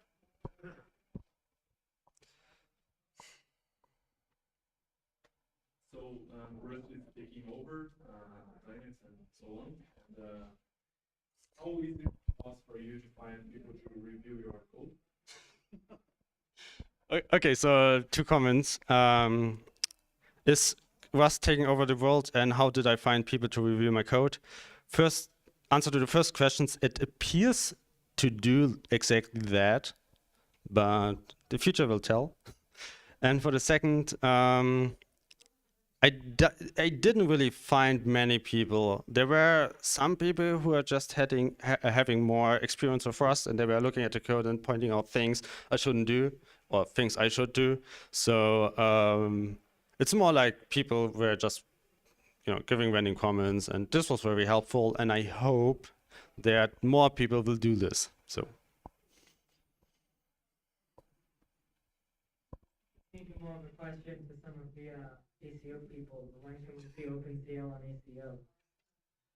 Okay, so the question is, when can we see OpenCL in ACO? I can't answer this, but what I can say is that for fixing Radeon SI, I have like 10 patches. It's not a lot of work. Next year. So next year, okay. About Node versus Rust. How much is missing from this to write a backend compiler in Rust? Okay, the question is about near and Rust, and I had code to write near passes in Rust, but Jason didn't like it. Yeah, so it's feasible. I actually have a little bit of code parsing near variables, so I had to have a custom iterator to, that I actually get the information out of the near I need. I think before you can actually write a backend compiler, you have to solve the static inline problem, because near is basically static inline. So I guess it's more like you will have to file the bindings all the time. Eric is pointing out this all solved in my Node 2.0 branch that I was going to do yesterday. Okay. More seriously though, my problem with Carol's patches was not so much talking to Node as trying to modify Node from Rust. It's just not. Like, double linked lists and Rust are not particularly nice. Talking about Node by Rust. Talking about if you want to treat it read-only and write a backend, there's no reason why you couldn't approach from all the static inlines. That's the big painful point. And we have the iterator macros, but again, we can make Rust versions of those if the goal is just to be able to iterate. The big problem is actually the static inlines, and that's solvable with either lots of typing or some gen fixes. Yeah. So if you want to use Rust into your Rust for your backend compiler, you can just write all these near passes in C and just consume it in Rust code. That shouldn't be a problem. I mean, I'm doing the same in Rustical, so.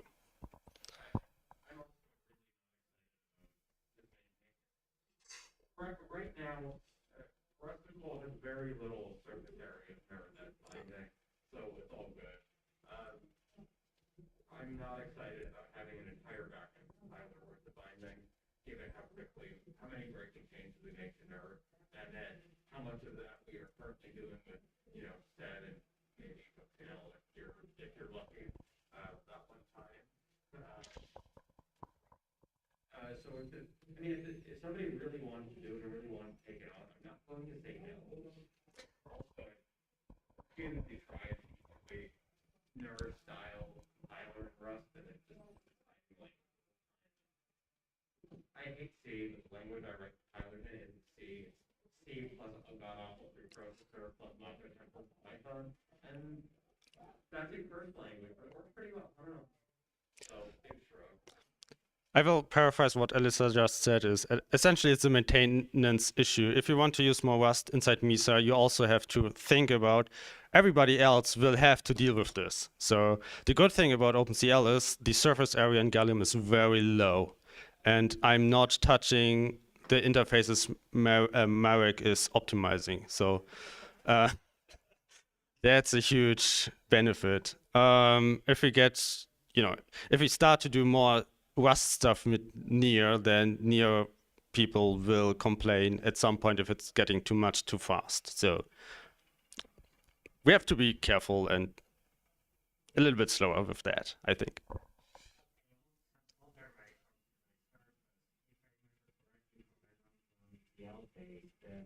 Extra amounts of textures and images provided by drive text to be somewhat performance sensitive, and that is data has to be kept track of for high profile applications too.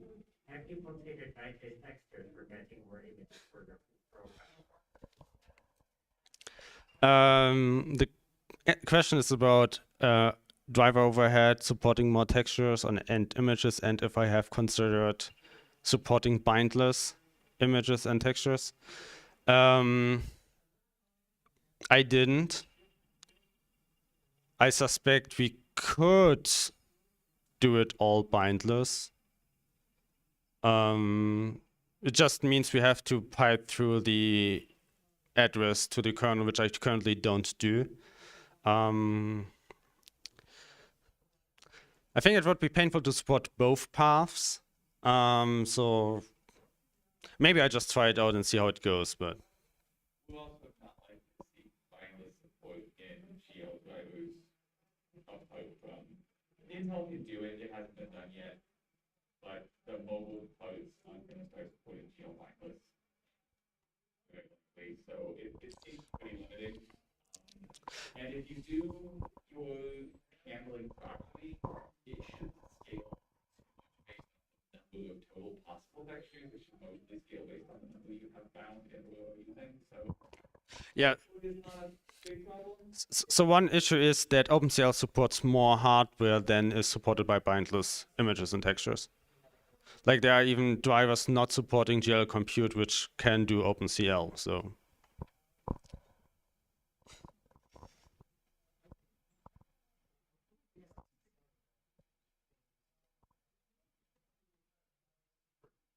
Whatever it's worth, I don't support bindless net for us. The hardware can do it, NDK will do it eventually, I assume, but I really don't want to support it, and it's using it.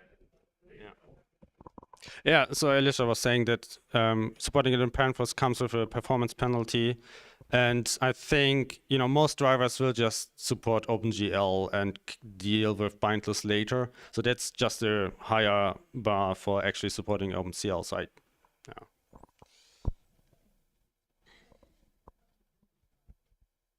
Okay.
Hi, everyone. So I will be... Hi, everyone. So I'm going to be presenting on DisplayPort MST. So first off, who am I? I'm a software engineer at Red Hat. I primarily work on graphics drivers, but have an experience in quite a few areas. And I'm also one of the few MST experts in the community.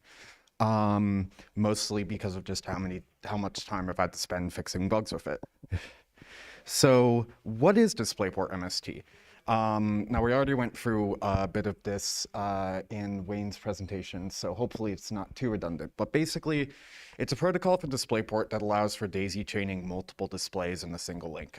It's very common in laptop docks, USB-C docks, and even some monitors have the ability to daisy chain one another using DisplayPort MST. We've been supporting it since DisplayPort 1.2. I actually fixed since 1.2a, technically. And it's currently supported in AMD GPU, Nouveau, and i9-15. So why do a presentation on this? There's been a lot of reorganization of the DisplayPort MST code recently.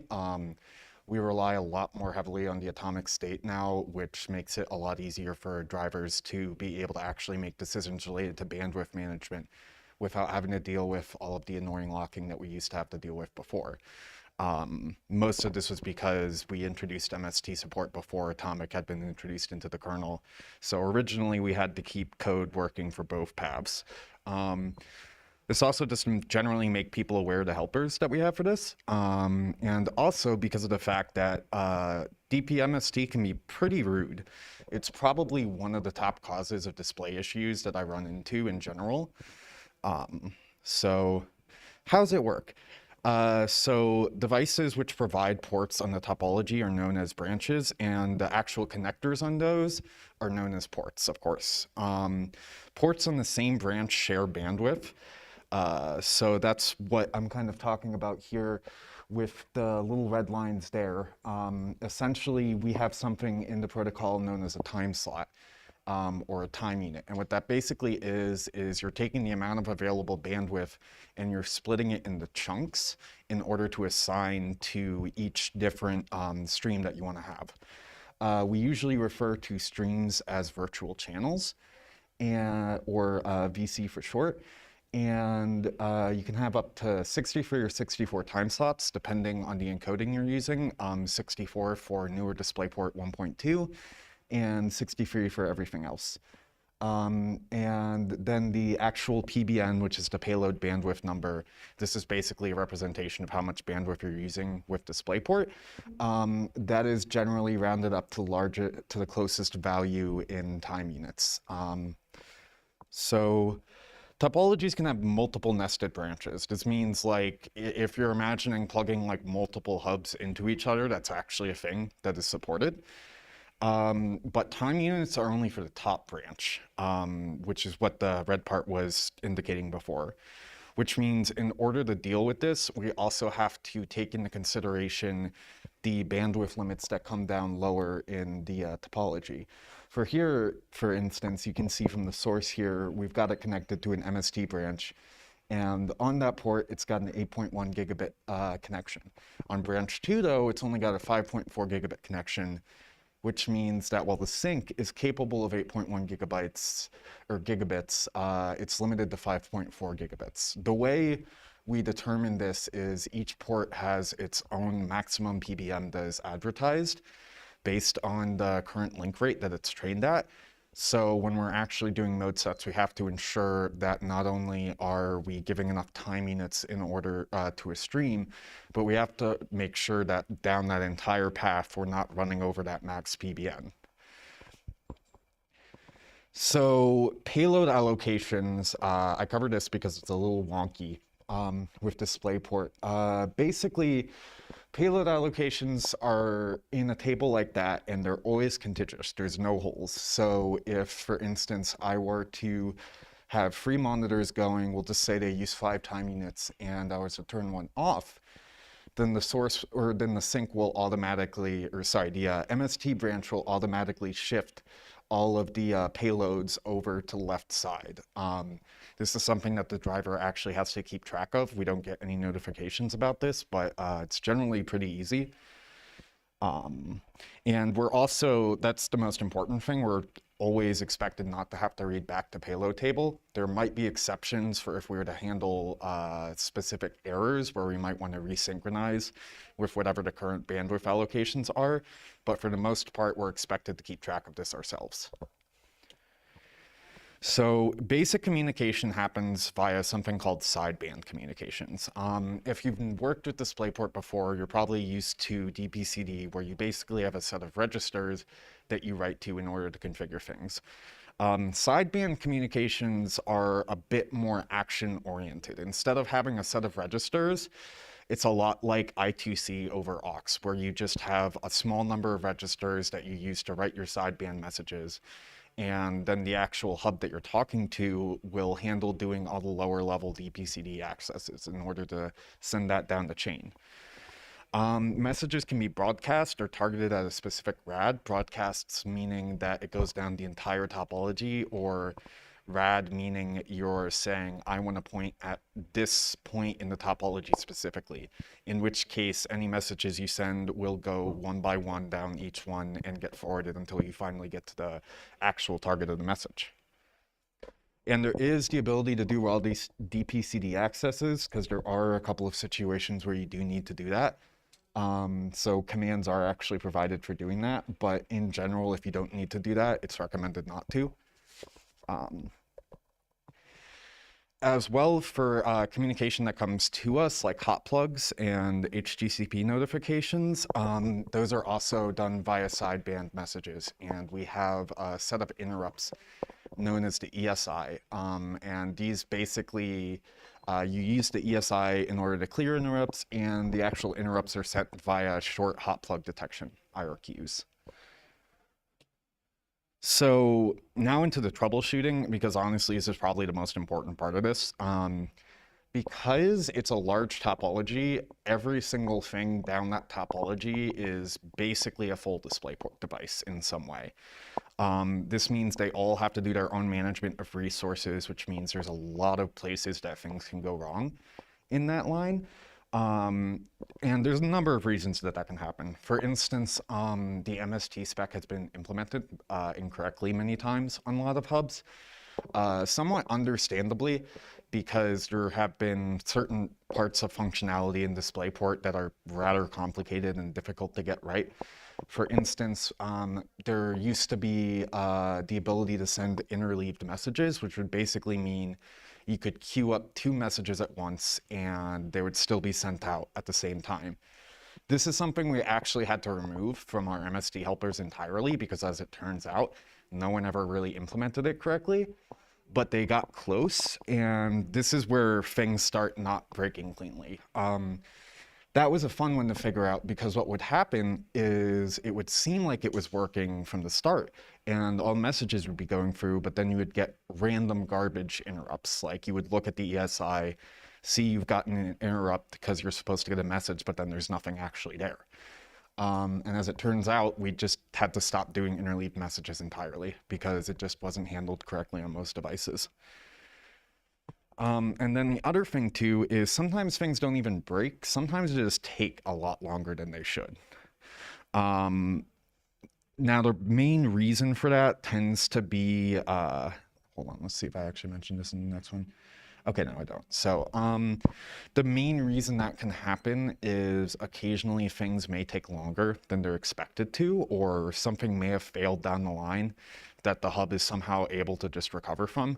For instance, when I was doing some debugging, I noticed that with certain hubs, if you send out acts for only once, acts being basically a thing that we send out to synchronize a new payload allocation. If you send them more than once for every single payload, actually as Wayne pointed out at one point, things tend to work. If you don't, what tends to happen is something will fail down the line and you'll see a mode set that maybe takes like 2 seconds to complete, which doesn't sound like a lot of time, but for turning on a monitor, that's actually pretty slow. But even as problematic as MST hubs are, a lot of times we're still kind of the culprit for most of the problems. And one of the big reasons is, first off, like the spec. The specification is, I mean, like all specifications, it's difficult to read. There's a lot of places where you can misunderstand something, and we've done this many times on our side. And as I mentioned before, a lot of device manufacturers have also done this. That's why I always say if you're trying to troubleshoot something with DisplayPort, sometimes literally just rereading the spec a bunch of times will actually end up just pointing out what's wrong. Because you'll finally notice some single line that says something that you missed, and you're like, oh, that's why it does that. And then also the cables. I wouldn't normally mention something like this, but oh my God, it is like, if you're working with USB-C, this isn't really much of an issue, but with full-size DisplayPort, it might be. I haven't run into it, but I know with full-size DisplayPort, the amount of breakage that can happen with the cables is just silly sometimes. Like, I had one incident where I was trying to debug link training issues on the display, and what ended up happening was I was like, okay, maybe this cable's bad. I should try another cable. Doesn't work. A week later, I finally give up. I'm like, I'm going to try another cable. I know I did this before, and it didn't work, and then it worked. And that's why I always say keep like switching cables as much as you can, because it's really surprising how subtle the breakages can be with those. And timeouts. So I had mentioned this before, you know, non-fatal error can occur somewhere down the topology. There's also other things that have resulted in timeouts in the past. For instance, a lot of parts of MST are expected to be handled completely asynchronously.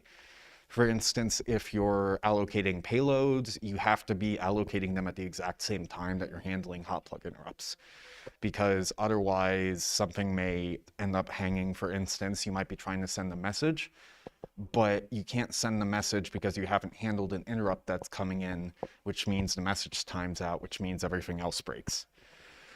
And then there's also just delay from having too many nested branch devices, I've noticed. Sometimes, because I've had to do some very silly setups in order to like fully test out hot plugging, because as AMD has pointed out many times, we've had occasional issues where sometimes you will unplug something, and if it's lower down in the topology, the payload actually won't be released because of a bug in the code. But like in doing that, I've noticed that it's very surprising how large the delay can start to get when you start to have like 2 or 3 hubs connected to each other. We actually have a couple of code paths that we've had to add some very large delays to work around this fact. For instance, I think like the payload allocation synchronization we have, we give up to like 3 seconds, which again is very long for turning on a monitor. So the current state of affairs, DRM has a set of MST-related helpers for handling most of the hard stuff, including topology probing, sideband messaging, bandwidth limitations, etc. There's still a lot of features that are missing though.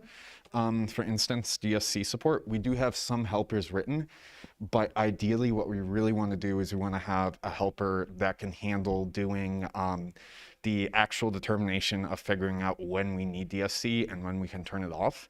You actually saw this yesterday with Wayne's presentation where he was plugging in monitors and unplugging them.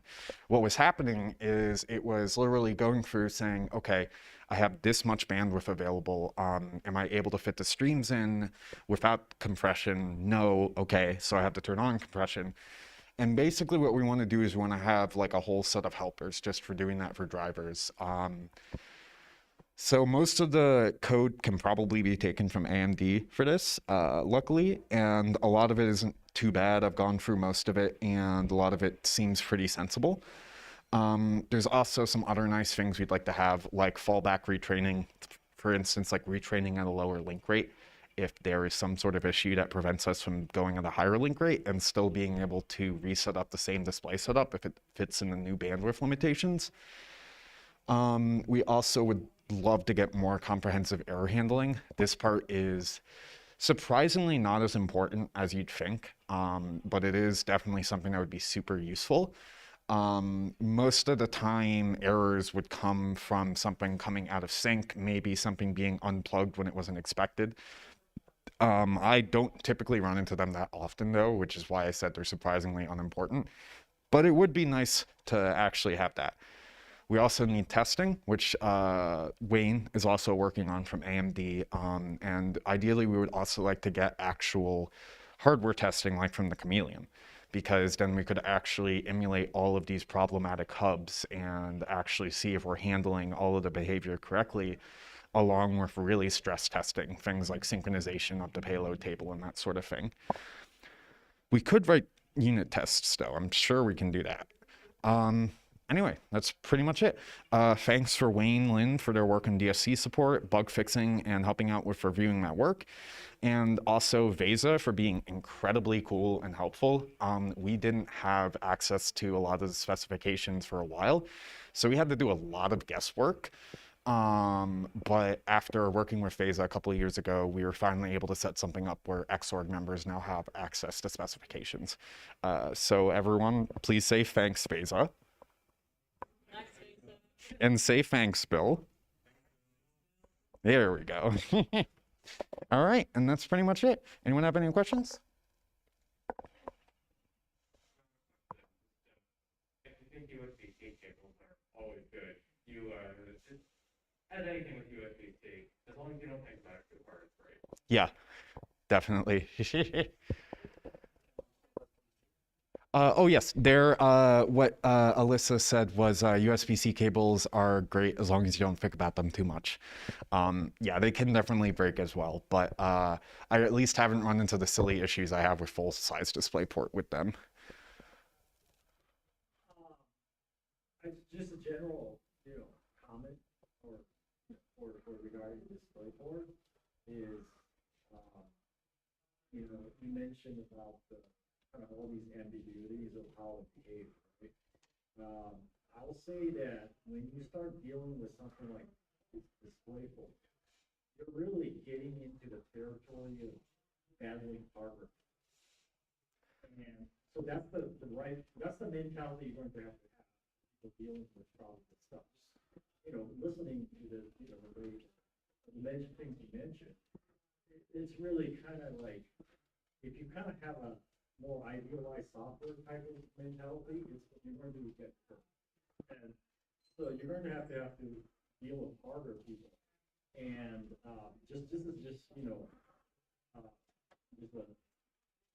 just for reference, when you deal with DP, I think DisplayPort is really kind of like PCI Express. It's probably there was a lot of influence of PCI Express when they did DisplayPort. So as a result, like, if anybody has read the PCIe spec, it's a real nightmare. I mean, it's like 900 pages. They sort of wrote it in a way that there's a lot of things that are not, they should be in there, be more specific how you're supposed to implement it, but they don't want to do it. And that's kind of one of the bad habits of hardware people. So, in the future, if you ever deal with these kinds of this kind of hardware kind of centric kind of type of technology, just keep that in mind that hardware people are pretty bad at specifying certain behavior for whatever reason. DP has a lot of influence with PCI, bad influence with PCIe, and that's probably why you've had so much issues. That's just my personal take. I don't have any experience with DP, but I know a little bit of PCIe. So that's why. Yeah. So I think the reality of the situation too is it's not even just like a DisplayPort thing or even like a fault of how it's designed. I think the reality is it's just hard to write specs. Like, as someone who's written specifications, it's very difficult to make sure you're actually going through every single possible thing that could happen, and most times people end up missing something. So I think it's just kind of how it works. And the other thing too is some of the peculiarities from what I understand, are pretty much because they're trying to make something that will both work on computers, but also can be implemented cheaply enough into actual like branch devices and that sort of thing.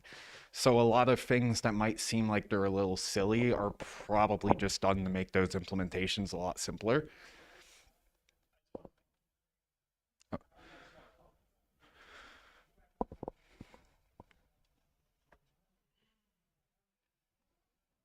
Well, I just came on one another common question. Did you use the protocol analyzer when you like tested the software? Like, you should have. Oh, you should yeah. Have engineering to some extent, like validation type of target validation type of people. You need to really, get help from those type or hire those type of people for this. That's why, to some extent, like Intel, AMD, or NVIDIA have a lot of advantage in some ways because those guys have access to those extensive like hardware. Yes. So the question was whether or not I used protocol analyzers. Unfortunately, no. The problem is a lot of that stuff for DisplayPort gets really expensive, like absurdly expensive too. But oh no, that's the thing. Even leasing it is expensive. But I mean, we're still. The thing is too, we have things like the Chameleon, where for very specific things we can sometimes use that as a protocol analyzer. But for the most part, a lot of it you can get really far without a protocol analyzer, actually, especially too because there's a lot of other ways to figure out if you're getting the right input or getting the right output. But yeah. Any more questions?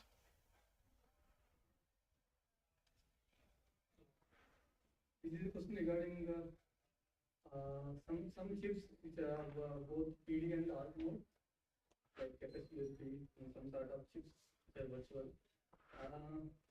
Look like the current Linux is not supporting those chips with respect to ARC mode DP. Do you have any plan for supporting those?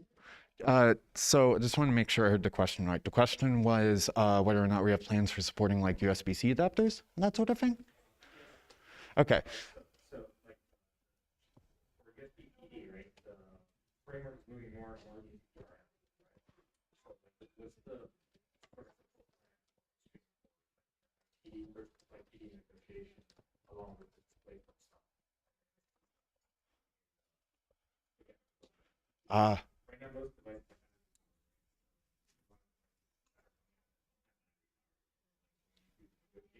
GCC cuts off. Linux machines dead.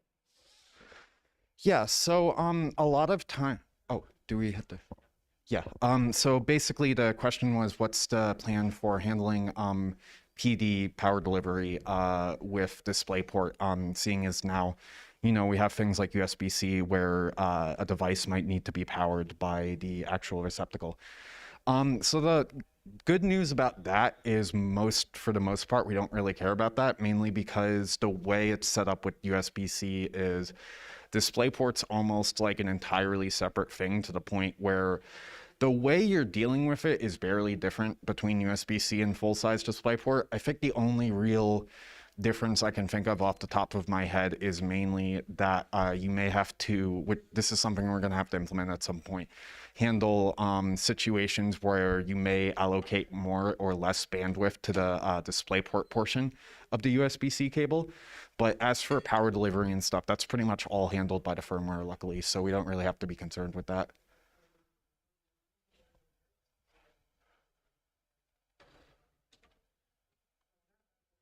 All right, we all good?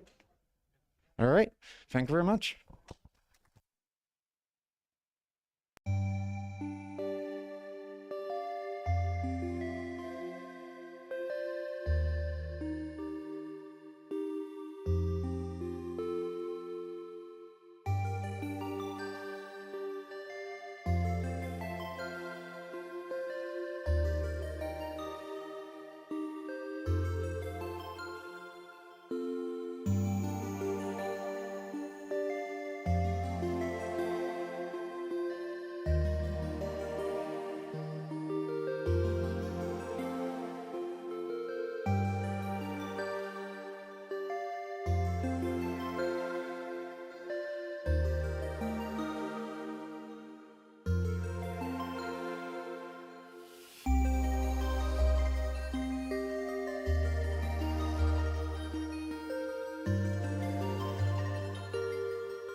Oh.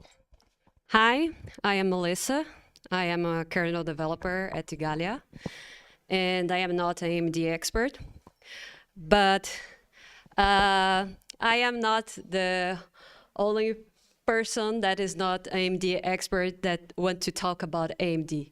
If you search on the internet, you'll find many people like me that's trying to move some puzzle piece, and even if we don't know or we don't have all the pieces. So, but first I need to set expectations about this talk.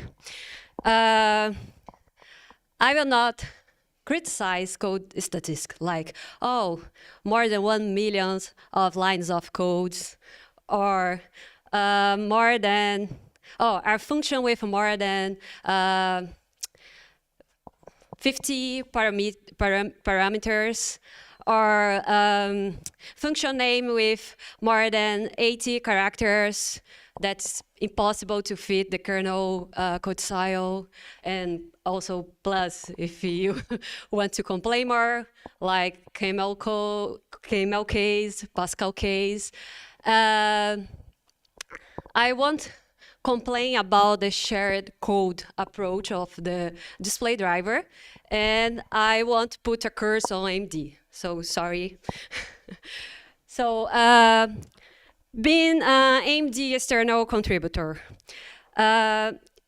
we need to start from something, and I am not a good game player, so I started with a really simple game that is not a game. I started from something that I already know, that is the KMS test of the IDT test tools. And then I found something to fix. That was the DRM alpha blend mode. So I checked all results of the IDT test, and then I just selected something that I have some backgrounds and I can do that. I suggest to you, I strongly suggest to you to follow traditional breadcrumbs, like check documentations, mailing lists, Git history, checking drivers from other vendors. We do that all the time, and your experience. So I started from the usual path, that is I looked for documentation, and I found something very good already available in the kernel documentation. So I was positively surprised by that. For example, there is a diagram describing the display pipeline and some explanation of each hardware block. And I don't see something like that in any other driver in the DRM subsystems in the kernel documentation. It's not so well detailed as that. Okay, it's hard. You will not memorize all these abbreviations, and but at least you will have something to back and forth. For example, 3 times in a day. When you are inspecting the 4 million of lines of code. Oh, sorry, I will not complain about that. And there is a glossary at least. Oh, so, okay. You see, there is a glossary there. And, but something that you need to take care is this thing. The display core is divided into 2 components. The DC, that is the OS agnostic part, that is the shared code with other platforms, and the display manager that does the map between DC and DRM. And understand DC can also drive you crazy. So this is my high-level interpretation of the communication between DRM and DM, and it seems reasonable. But between DM and DC, yeah, creativity. So now forget what I say. What I said. Forget the traditional breadcrumbs. You need to take an alternative perspective. So now I introduce you the new Stack Overflow, the AMD issue tracker. And for example, in this issue, I found valuable information for debugging that issue related to DRM alpha blend mode. And I was also able to enable another blend mode that was not supported by the driver previously. So by reviewing the enablement work, I joined the group of AMD non-experts. What we had that time, we had two issues in the AMD issue tracker that took 7 months to be solved. And at least what I did was I collected all this knowledge learned during this process, and I converted that to AMD documentation, more AMD documentation for future works. So if you are brave enough to examine the DC code, you can waste a lot of your time chasing calls that go nowhere. For example, that call, I lost many times of my life trying to figure out what it's doing, and it does similar things from another call. And right now, I don't know why we have two so similar functions in the DC driver. And so there are functions that are never called, but also kernel documentation not exposed in the kernel documentation. And the first thing that that come to your mind would be, oh, we need to get rid of this unused code. But wait.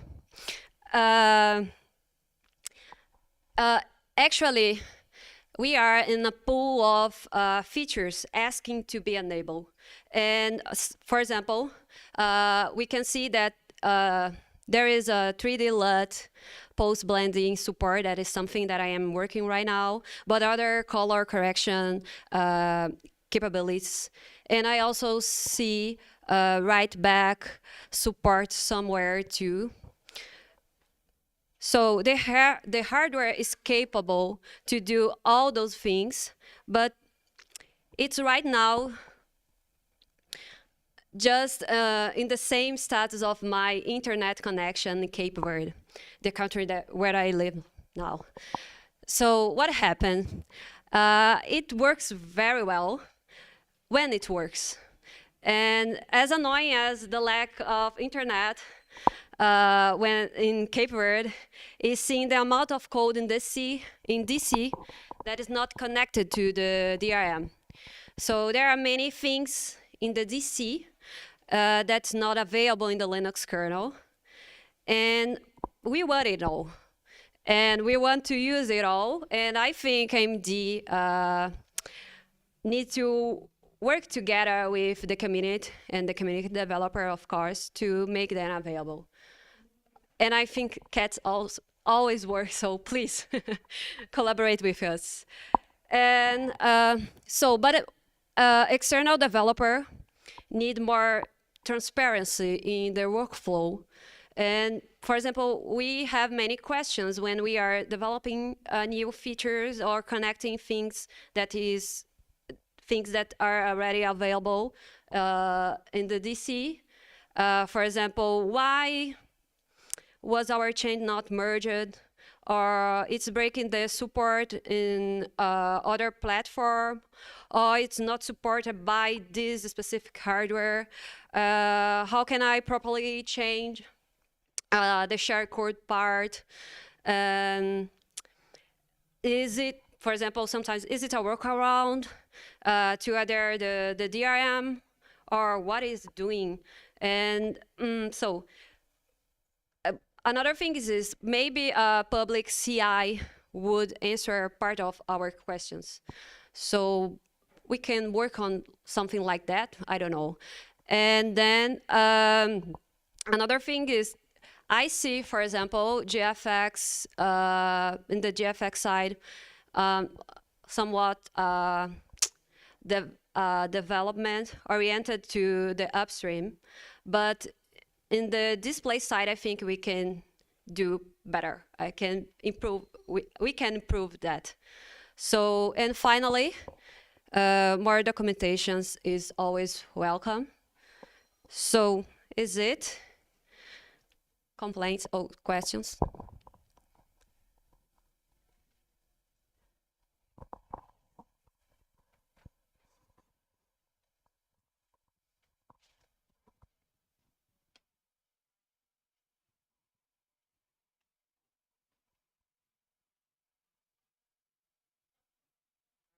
I think this is just my personal comment because I guess I'm in a similar situation as you are, sort of.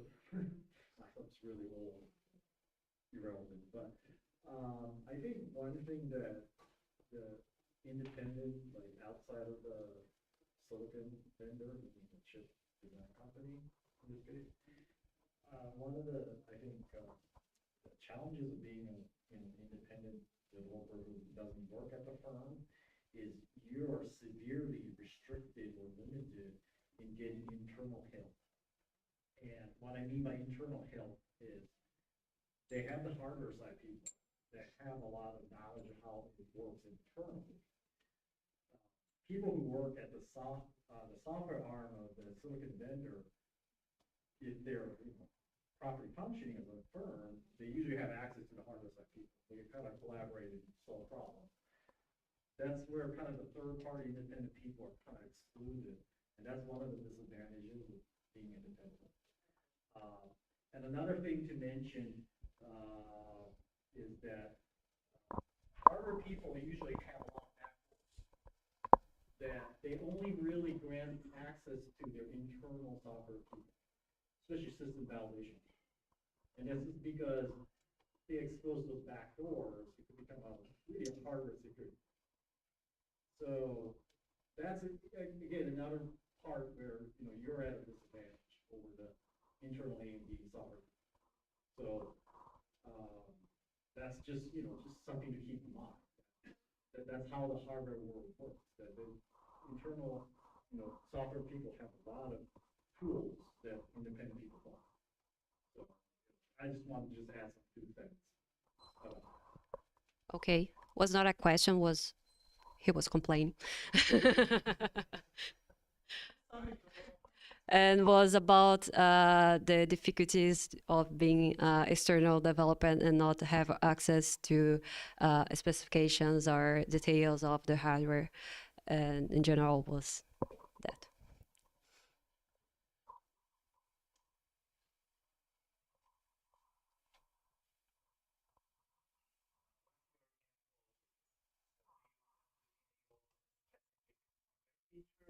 Or do you just want to join the development?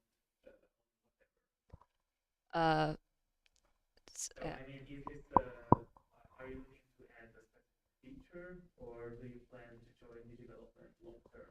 Oh, okay. The question is if if my goal is just some specific features or if I plan a long-term development. I don't know. I think as much as we have things to enable in the AMD driver, and if I can work on that to be in an upstream shape, I think deserve to be there and to work or to collaborate. Maybe, yeah, I have specific targets right now, but I don't think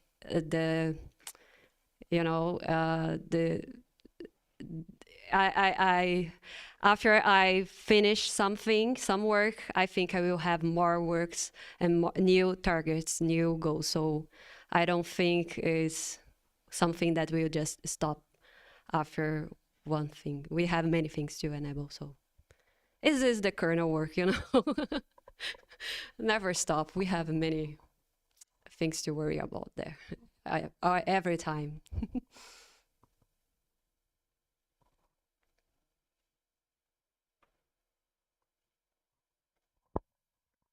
Yeah, thank you.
the top. Hello? Okay, now this works. Okay, I'll move over here. I'm Harry. Some of you might know me, some of you don't. I don't wear a name tag right now, but I work for AMD. And this is what I've been looking at for the last, I don't know, 2 years or so. And AMD's been thankfully paying my salary to deep dive into this. Is HDR harder? Well, I'll get to that a bit later, toward the end of the slides. What I'm going to talk about today a little bit is why do we want HDR? Why does anybody really care? HDR concepts, HDR on Linux, kind of where we are right now, where we want to go, what we kind of need. Some conclusion, and also you might have seen this in workshop tomorrow. So if you have any opinion on this topic, be nice to have you in the workshop tomorrow, because I'd like to hear your opinion. I might be getting this all completely wrong, and if I do, I'd want to know. Disclaimer, I'm not a color expert, but I've learned a lot during the last couple of years. And the rest, pretty much what I've said. We'll touch a little bit on HDR on Wayland Western, talk about a DRM KMS API proposal or more what we need. I'm not going to go into details on HDR composition because that's going to be a whole research topic in and of itself, or go into details on previous DRM KMS API proposals. Again, there's going to be a lot of details there. We can discuss some of that tomorrow. So why do we want HDR? And really, what is it that we want? What if we could have sort of, and I know the projector is kind of ruining this a little bit, some of the details that you might make out on the left side that are missing on the right side. What if we could have that, but with the color saturation that we see on the right side, without, you know, blowing everything out and making everything look ugly? So you might have to use your imagination a little bit with some of these slides, because obviously we're dealing with SDR content. Another example, and this might be, you know, even better example. What if we could have that, or, you know, something where we have a really dark scene, but we kind of still see things even though it's dark and it's not gone? Or, you know, where the fire actually looks bright without getting washed out entirely. Or one of the most interesting HDR examples I've seen is sort of stars on an HDR TV, and they looked like they sparkled. Again, you can't quite make it out the same here, but what if you could get that effect, right? So why do we want HDR? We want the ability to display content with a larger dynamic range that can show dark areas, that can show bright areas, and doesn't just make a mess out of it all. And a wider color gamut, which means that, say, the reds that we can show are actually redder than what we can display with SDR, etc., for all the other colors. So we can display a larger range of color. Now, this doesn't mean that everything is brighter. It doesn't mean that the content always preserves all the details in the darks and bright areas. It just means that we give content creators a larger palette to work with. So they can decide what to do with that larger, you know, dynamic range and color gamut. Some of the concepts, and some of these concepts are also concepts with SDR content. So if you're familiar with that, bear with me, but these all become a lot more important when we're talking about HDR. So color space, which is essentially just the primaries and the white point. What does this really mean? It means when you have an RGB value that's fully red, 100 in floating point, what color does this actually refer to? So there's been a lot of smart people over the last 100+ years that have worked and, you know, did a lot of studies on color, and they came up with this neat little graph called the CIE 1931. And that's sort of all the colors that humans can possibly make out. Obviously, you see the greens look all the same. That's just because we can't show them here, right? That's why they all look the same. And then with our RGB displays, projectors, whatever, we have essentially our three primaries, which are the corners of these triangles you see here. And that defines what, you know, a full red, full green, full blue means. And then we can kind of go and figure out whatever is in between. the only other thing that's key to this is what does white mean? What does 111 mean? And that's your white point. That's kind of defining what white should look like. As you can see, there's different triangles. You see the sRGB triangle sort of highlighted, or Rec 709. A lot of displays nowadays are able to show the P3 triangle, the DCI P3 color space. And a lot of HDR content is actually encoded in the Rec 2020 color space, which is a much larger triangle, but not, displays can't really display this whole thing. So when we're dealing with HDR content, we're really moving into those color spaces, Rec 2020, P3. And we kind of have to understand what this means.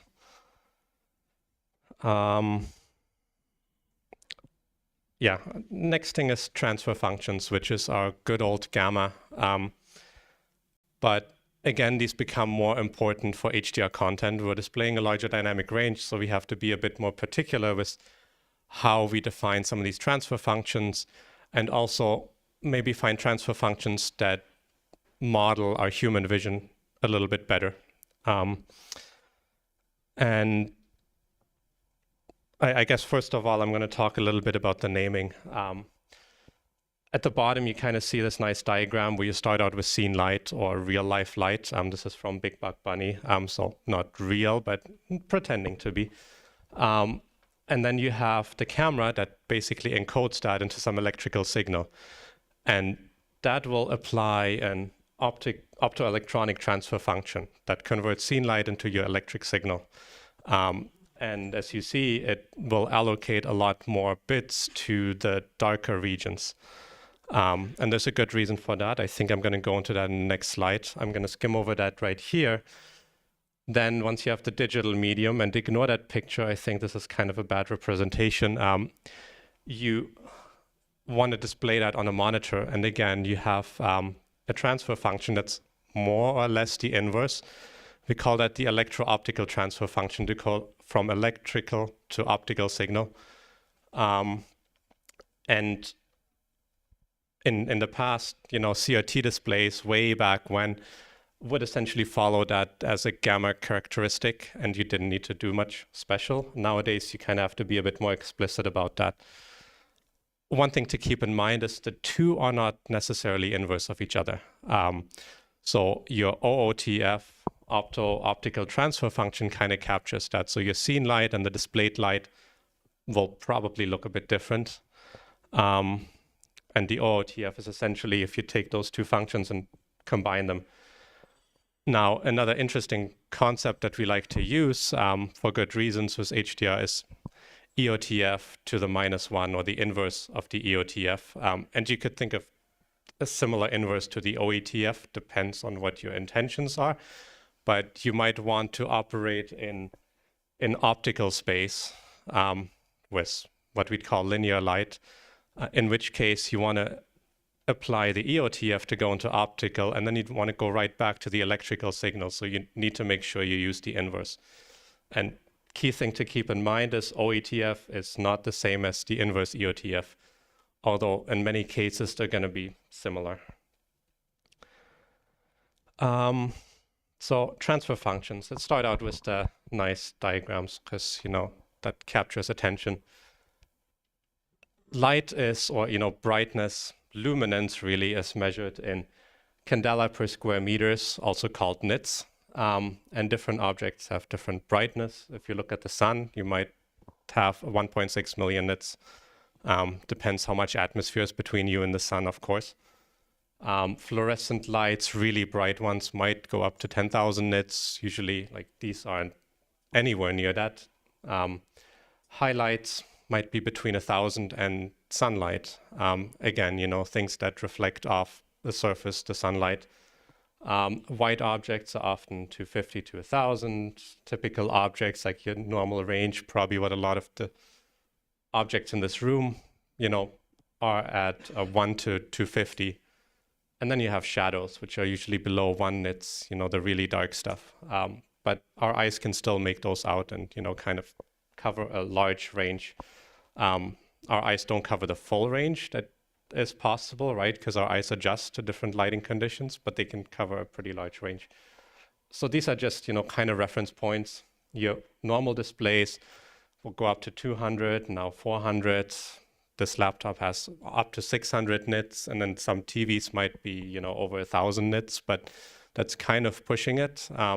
So that's sort of what we're looking at in terms of displaying content. Now, why do we need transfer functions? And one of the reasons is humans perceive differences in change.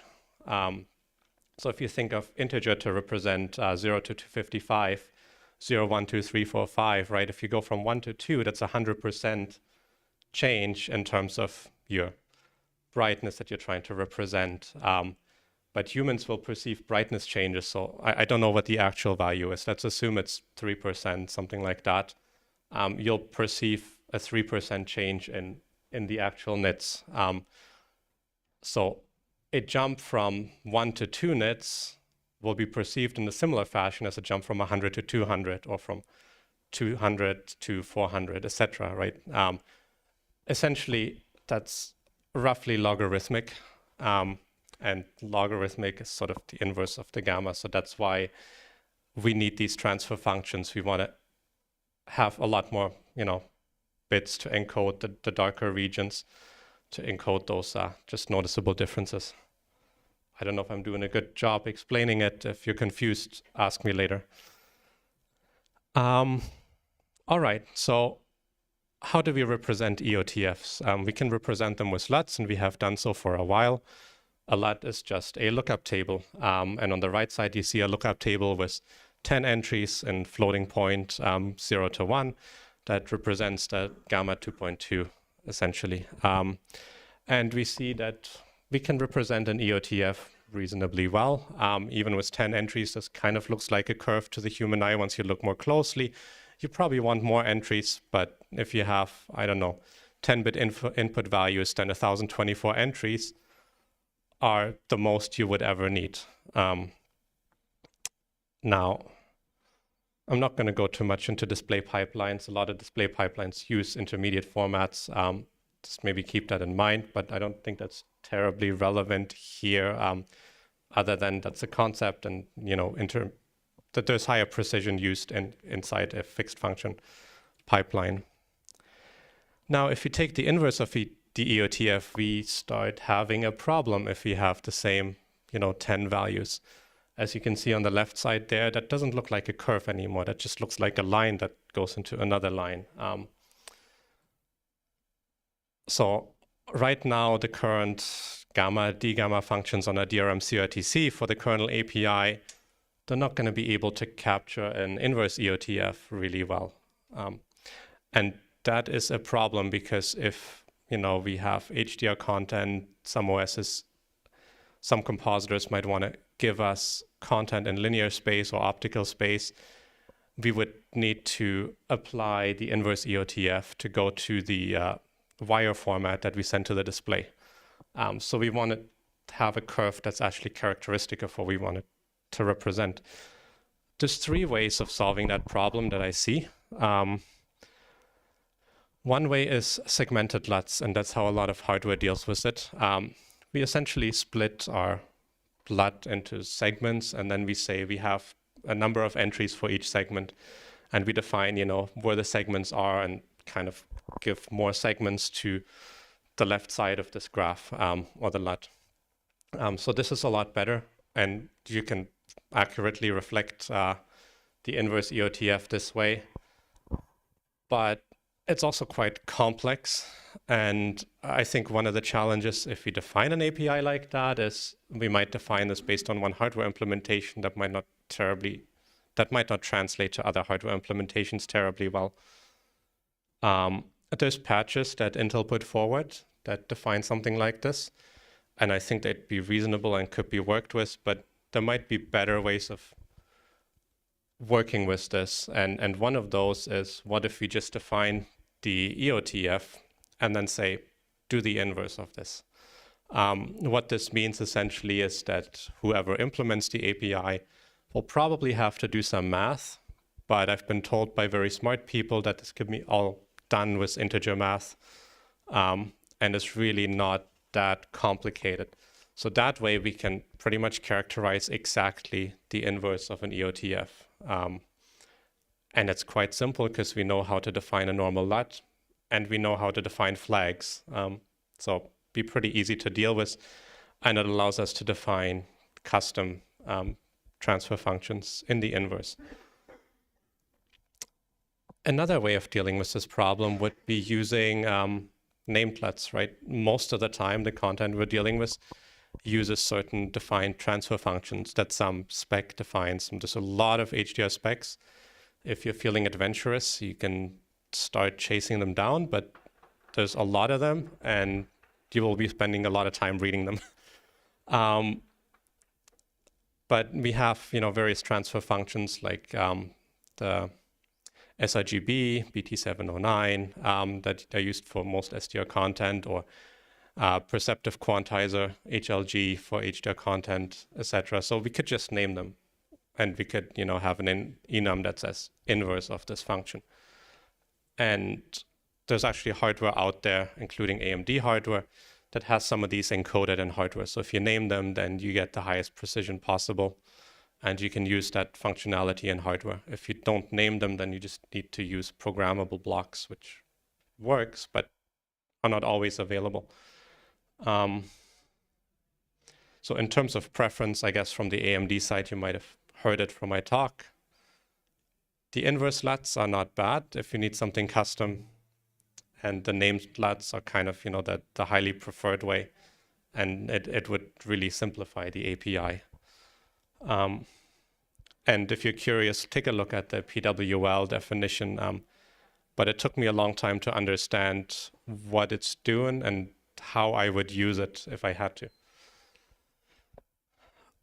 Why does this all matter? Why do we really need to deal with this? And some of the reasons for that are blending and scaling. Right now, most content is blended in sRGB space. There's a lot of smart people that have written blogs about this. One of them is this guy called Björn Ottesen, who,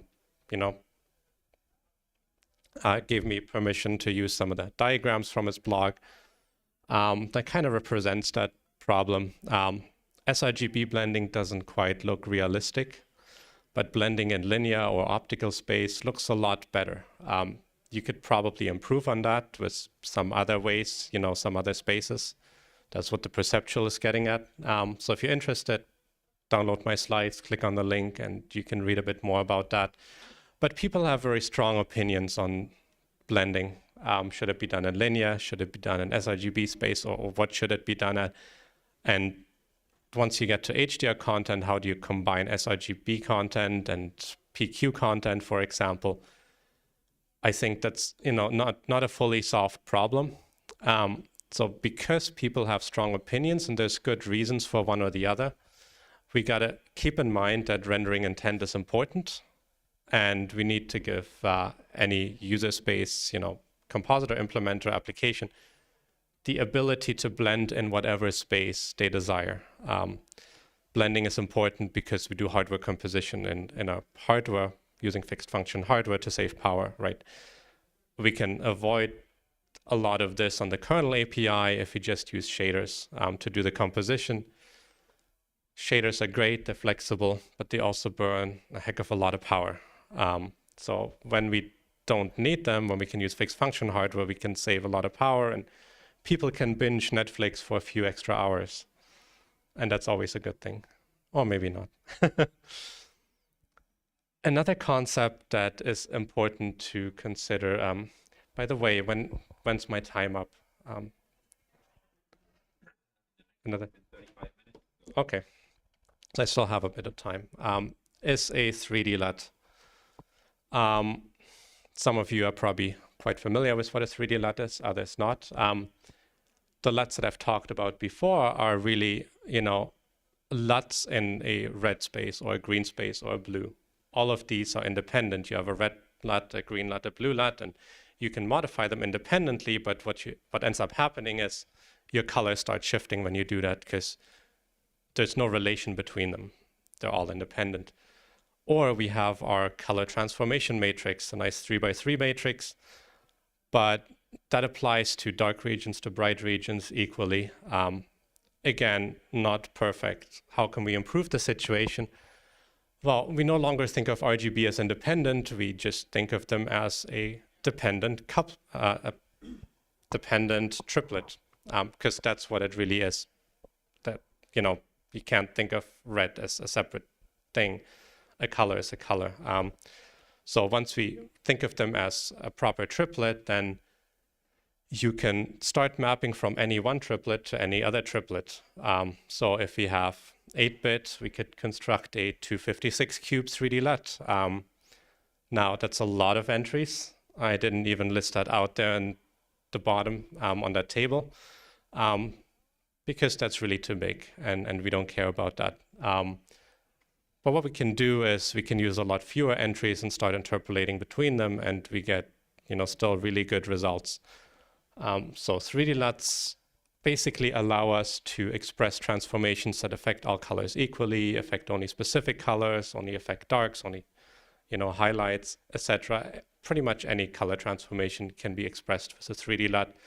So they're quite useful. A lot of, you know, image processing applications, video processing applications use them.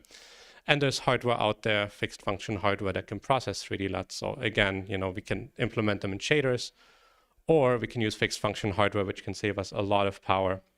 There's a link to a YouTube video of a guy describing the 3D LUT a bit, you know, more in depth. If you didn't quite get the full picture, then I encourage you to click on that link.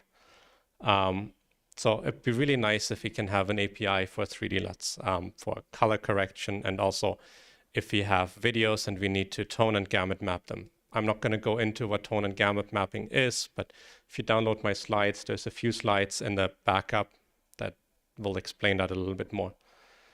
Now we have limited entries of the 3D LUT. So similarly to how we want to encode our you know, picture data and have more bits available for the darker areas, because that's where we notice all the differences with our human eyes.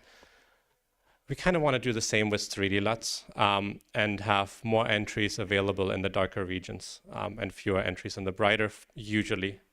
That allows us to use less entries for the 3D LUT. And again, if our content is happening in linear or optical space, then we can just sandwich our 3D LUT with what we like to call shaper LUTs to put, you know, our video data in a certain shape where the 3D LUT can be more effective. That's basically all this is, just 1D LUTs surrounding a 3D LUT. Now, where are we on Linux? I hope this diagram isn't too controversial. I think we're a bit familiar with this, and I'm only going to talk about Wayland because HDR has a ton of different concepts. And then on the Linux side, we have a ton of different compositors already. So I'm not going to bring X into the mix, or, you know, Chrome OS or other systems. Let's figure this out here first, and then we can bring it into all these other realms if we want to. Maybe not X. What do we want? Well, if anybody is interested in bringing it to X, then more power to you, but I'm not going to touch it. What do we want? And this is specifically we from AMD.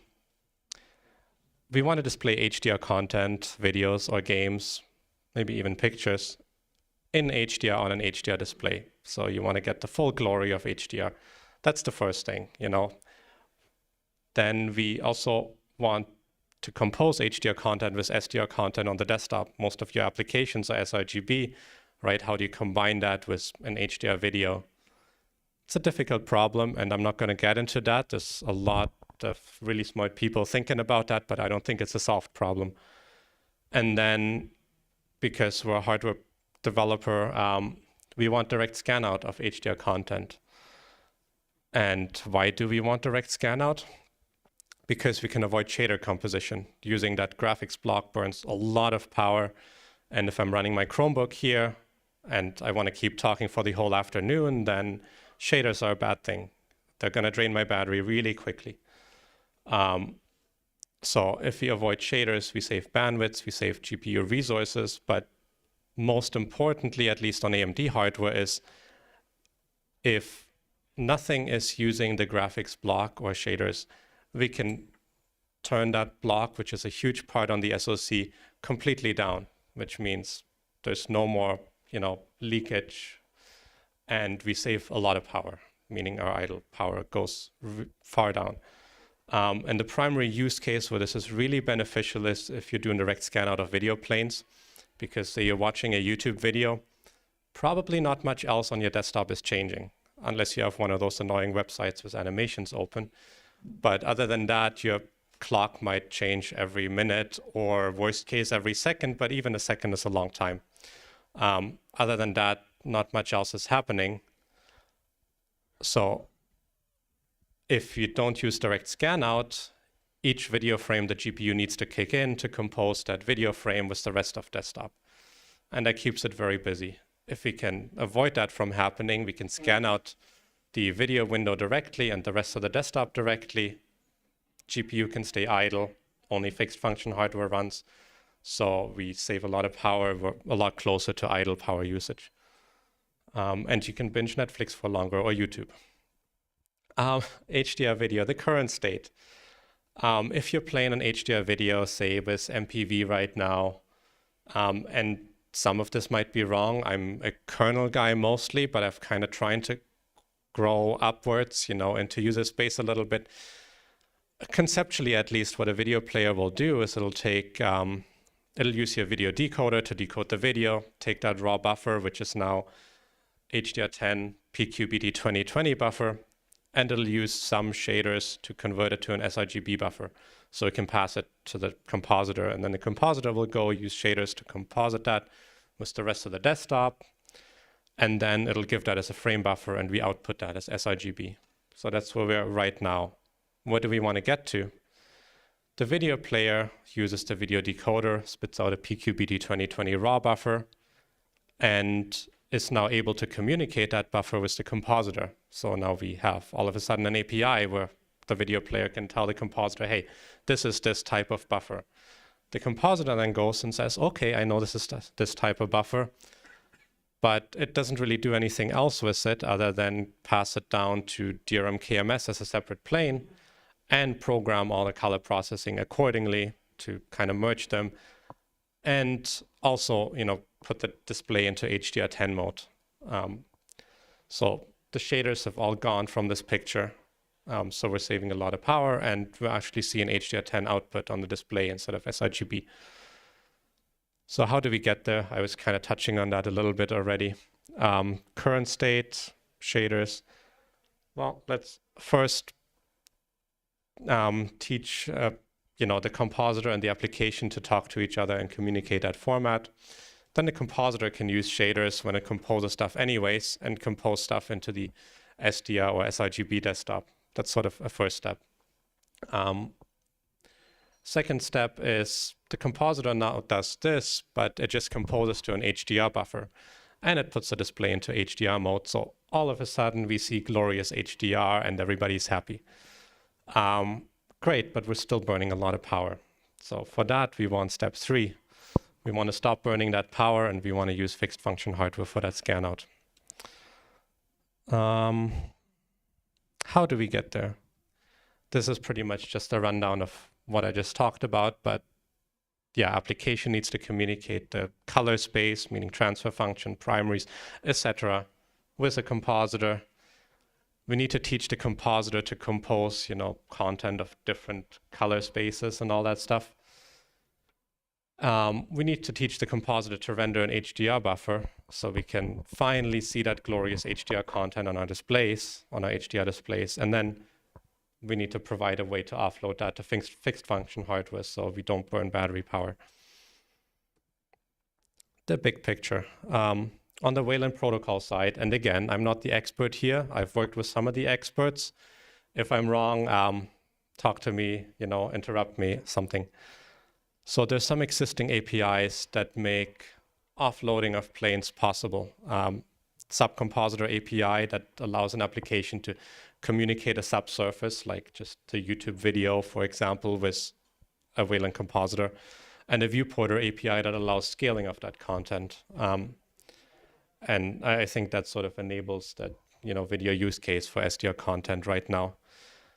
Then we have two things that are proposed. One is a color representation API that Simon sort of put forward, and that's sort of to fill in some of the gaps for YCBCR content.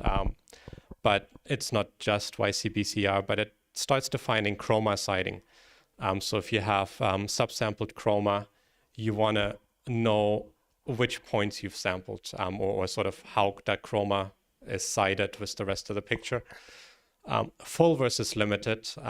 There's people that still like limited to give them some headroom at the top and at the bottom. I don't know if that's called headroom or something else. Anyways, there's full and there's limited or studio content. And then there's a YCBCR conversion matrix that tells you how to go from YCBCR to RGB. And that API kind of fills in that gap. Then there's a color management API that Bawan from my team is working on with Pekka and Sebastian from Red Hat. They've been commenting on that. So what do we do there? We define the transfer function of a content, or we define the gamma of a content. We also define the color space by giving it a name, or we define explicit primaries and the white point. There's also the YCBCR matrix in there, but maybe it doesn't need to be, might be just, duplication. Or instead of all of these transfer functions and color space stuff, you use an ICC profile to communicate that. I personally don't care too much about the ICC profile, but there's people that do care about it. I'm not going to talk about it much further. Just know that it's there. To do what's missing and what has nobody really put effort in, there's the HDR metadata. So a lot of HDR content comes with metadata that tells you sort of what the maximum luminance of your content is and what the average luminance of your content is. That can be static, but it can also be dynamic, meaning it can change while you're watching a video, scene by scene, or even frame by frame. So nobody's looked at exactly how we define that yet. There's to-dos there. Scaling, I don't know if we want to get into that, but I figured I'd call that out because scaling is kind of left up to the compositor to decide or the kernel driver to decide. Nobody's defining what scaling filter to use. Nobody's defining whether to scale in linear or nonlinear space. Some applications might be interested in that, but I'm not sure how critically important that is for HDR. And then direct 3D LUT. Some of the HDR content comes with 3D LUTs already. So it'd be good if the application can pass that down to the compositor and the compositor does the right thing, or it just tells DRM KMS in the kernel to do the right thing. So from my understanding where we are in Weston, smart people, Pekka, Sebastian, some others, Vitali from AMD have made the Weston compositor color management aware. It's now blending in linear space. It assumes sRGB for all the content, but it just takes that into, from electrical to the optical, does blending there, and then goes back. Required work, what is my view of kind of what we need next? So we need to start using that color representation API and the color management API. Once we do that, then Weston now all of a sudden understands sort of the content and can figure out what to do with it. I'm going to skip over the rest of this for time. This is sort of how we start bridging this with the KMS side, and the red bits show you where we can start offloading things. Because I want to talk a little bit about the DRM KMS API today. Tomorrow we can go a bit more in detail. Current state, we have something like this: frame buffer format, color encoding, color range, etc. And then a bunch of properties on the CRTC. What's missing? Pre-blending color management. So before we blend, we have nothing. We want something like a color transformation matrix, 1D LUT, 3D LUTs, shaper LUTs, maybe. On the post-blending side, we don't have a 3D LUT, which would be really nice to have for display color correction, maybe alongside a shaper LUT. Also, the post-blending 1D LUTs have that inverse EOTF problem that we'd like to solve. That way we can have some, nice optical to electrical conversion there when we go to wire format. This is a big one. I'm not going to stay on this long. The ordering of operations. Different hardware vendors will have different ordering of operations. Different compositor guys will have a different view of the ordering of operations. That's probably going to be a bit of a research problem, even on the compositor side. Do we define this? Do we want to leave this flexible? Yada, yada. Come to the workshop tomorrow. You might have an opinion on this or not. Maybe we can define this in a way that allows for some flexibility. And then predictability, like the atomic API is kind of really nice, but if something fails an atomic check, you have no clue why it failed the atomic check. Can we have some predictability, especially if we define some more dynamic and more complex color pipelines where a compositor will acquire certain blocks, and that might fail or not. But once a compositor has a set of blocks, that should never fail. Then the compositor can program them, can bypass them, etc. And things become a little bit more predictable. So high-level design goals. The DRM KMS API for planes in particular, at least from the AMD point of view, exists primarily for power and bandwidth savings. Because if you don't need to save power and bandwidth, just use shaders. They're really flexible. They can do everything you need to do. Then if you want to use that for power saving, though, we want an API that allows for some seamless transition between DRM KMS and shaders for composition and color processing, right? The user shouldn't really see the impact whether one or the other is used, or the impact should be so minor that unless you look very closely, you don't see it. Ideally, it should be the same. But fixed function hardware, you know, usually won't match shader precision or shader flexibility just because it's fixed function hardware. And with shaders, you can be as precise as you want. Probably, maybe not. I don't know. I'm not a shader guy. And then we want to avoid leaving the optimizations to the compositor because, well, I think a compositor shouldn't have hardware-specific stuff in it. They're complex enough, so they should be generic. But optimizations can save hours of battery life, and the independent hardware vendors like AMD, Intel, Qualcomm, etc., know how to optimize best for their hardware. So ideally, we have some way to allow for that. Again, tomorrow in the workshop, maybe we can explore a little bit how we get there. I have some ideas. I'd be open for more ideas. And the last bullet point is sort of getting to a problem that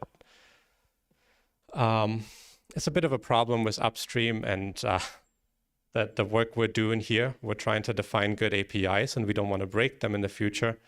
That's all good, but we want APIs that are flexible, and we really want an architecture, you know, user space, kernel space, etc., that gives hardware vendors some control over the release and of power optimizations. If we come out with new hardware that allows us to save more power in a certain way, it'd be nice if users get that benefit from day one. If you go out and buy that laptop, you get that, you know, 2 to 4 hour extra battery life right off the bat, instead of just 2 years down the road.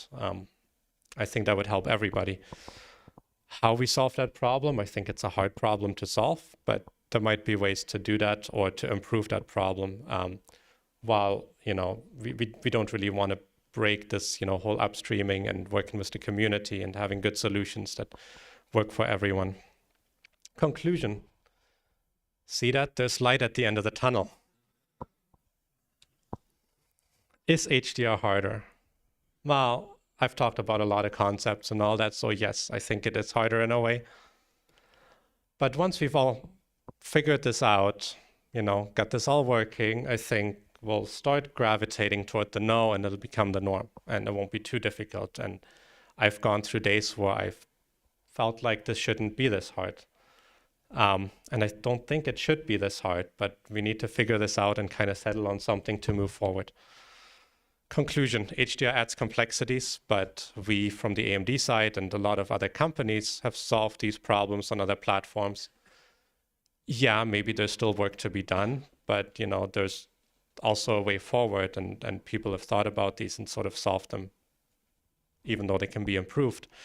HDR and overall color management is making progress on Linux, because it seems like there's a few people that are committed to this and are driving this forward. It's moving slowly, so if you're interested in this and want to help out with this, then by all means, talk to me. Talk to Daniel Stone. I'm sure he can refer you. There's Pekka on the Western side and some other people that are working on this. We need a DRM KMS API that provides flexibility for the diverse ecosystems, meaning different compositors, got Chrome OS, even Android maybe can start using upstream at some point. We need an API that's flexible enough to support evolving display hardware and evolving understanding of HDR. We don't want to reopen an API 2 years down the road. Doesn't make sense. It should work for everyone. And yeah, join us in the HDR KMS API workshop tomorrow to discuss. Special thanks to a lot of people from within AMD, from outside AMD. If you see your name here, then thank you very much. If you don't see your name here and I've talked to you about HDR, also thank you very much. And there's a couple more links. Again, if you grab my slides, you can read a little bit more. Just a few things I threw together. There's a lot more information out there, but this will kind of give you a bit of an overview if you want to go a little bit deeper. And that's it. I think we're almost out of time, but if you have questions, I'll take questions.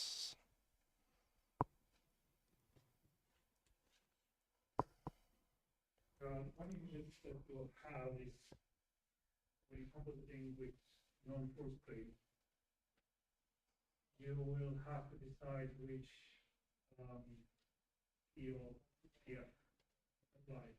Because even if your desktop was sRGB, suddenly go into HDR mode, you still have to define how suddenly the compositor is going to be HDR. If you have two planes that are already HDR, but different profiles. I don't know how you decide which one you apply. PQ, DP, 3020. It's hard. That's why most of the HDR content is full screen. Yeah, so the comment was if you have HDR content in a small window, you have SDR content that you're trying to output to HDR display. How do you deal with that if you have two HDR pieces of HDR content, maybe with different brightness, different luminance? How do you combine those? What transfer function do you use for that? I don't know. I'm trying to make this work for the kernel, but it's definitely an important problem that a compositor needs to solve. So I understand the problem space, but I don't have the solution. There's some other people, I think Pekka has been thinking about it, the Western maintainer, and I'm sure there's other people have been thinking about that.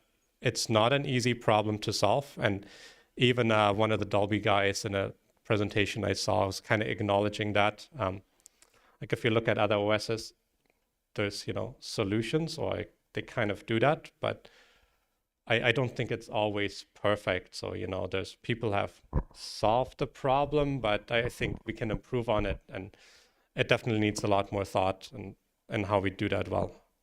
Netflix said the same thing. That we looked at this, it was hard. So Daniel Stone said Netflix said the same thing. They looked at this is hard. And yes, it's a hard problem. That's why TVs, a lot of it is just your full screen. So you're the only content there, and then it's easy. New problems that are introduced by HDR, or are they just more important? I mean, certainly we had color profiles before HDR, and we still want to set power. I think right now all the question was, are these new problems? Have they always been there? Because we've had color profiles in the past. I'm not very familiar with the color profiles at all. Where I'm coming from, all the content up until now is just always sRGB.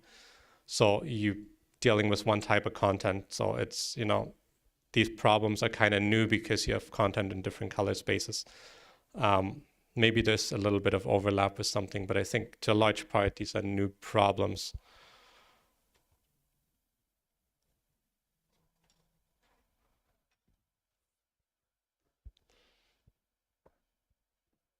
At the very least, the color people to be able to help you kind of firmly recognize that they might have made it a completely open source. If you create, well, I don't know, non-sports color space, switching to color profile, and graphic software color profiles per picture. So there may be more research to be done. Which people or who has been working on that? Richard Hughes. color hawk? Yeah. Okay, so the comment was the color hawk people might be able to help with that because they have a color calibration device and there's been display color profiles. Again, I haven't been too deep into display color profiles and those profiles. My primarily goal is sort of get HDR video played on a desktop. But that's a good comment. Anyone else?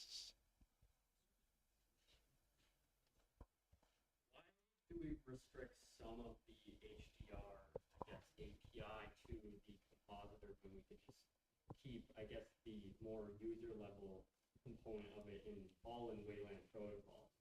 So then it's just standard for every compositor. So I guess why not just keep it in Wayland protocols instead of leaving some of it up to every individual? So the question is, why do we put some of this in the compositor instead of leaving this all in the Wayland protocol?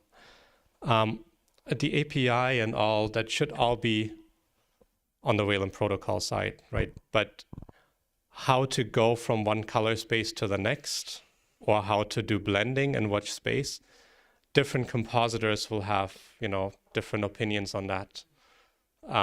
In particular, because some people are very used to that sRGB blending, but maybe that's not the right thing to do. So we want to allow a compositor to make that choice on, how to go from one to the next. But you're right, the information that, the API and what should be communicated, that should all sit in the Wayland protocol. But I don't think it needs to define exactly what's going to happen with it. In some cases, maybe yes, because rendering intent is important. But I think there also needs to be some flexibility for compositors to make a decision on that. I think we should stop now. There's 8 minutes before the next talk. Yeah, so no break time. All right. Thank you, everyone.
Hello, everyone. Thanks for coming to this talk. I'm Javier, and I will talk today about my experience porting a couple of frame buffer device drivers to the DRM subsystem. A little bit about myself. I'm a Linux Fedora developer for a long time. I work as a principal software engineer at Red Hat in a team that is building an in-vehicle operating system. A disclaimer here, I'm not really a graphics expert, even though this talk is about graphics. So please feel free to correct me anything that I could get wrong in this presentation. So what's the motivation here? Why did I start with this effort of porting some frame buffer device drivers to DRM? So last year I moved to a new team inside Red Hat, and one of the responsibilities of that team involved doing some graphic work. And since I'm not an expert on this, I thought that it would be good to delve more into DRM and learn its internals. So then I subscribed to the mailing list, start like looking at the patches and reading the conversation that were happening there. And at the time, there was a thread about some discussions between the gaps that fbdev and DRM had. And some people were making recurring claims that fbdev was simpler than DRM and that writing drivers for fbdev was easier. And another one was that even though DRM make like a good job scaling up to support like very complex graphical devices, it didn't really do a good job like scaling down to support very simple devices. Since I wasn't familiar with neither fbdev nor DRM, I didn't really have an opinion, but I wonder if those claims were true or not. And in one of the threads, it was mentioned that there were a family of very simple display controllers that were supported by fbdev, but that weren't supported by DRM. So then I thought that maybe if I could get one of those and try to port the fbdev drivers to DRM, that would be like a good learning experience for me to get more familiar with DRM. So I noticed that I could buy those easily, and they were fairly cheap, so I did that. So these chips, the Solomon SSD 130X, are a family of very simple monochrome OLED graphic display controllers. They support like different transport buses like parallel, I2C, and SPI. And as was mentioned, there was existing support in fbdev. It was split in two drivers actually. There was one driver in drivers video, that is the SSD 1307FP, that only support I2C, and there is another driver in staging that also support SPI.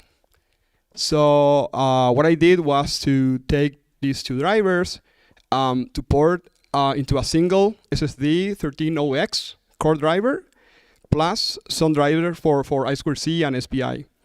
So this is an image of two displays that are running some tests.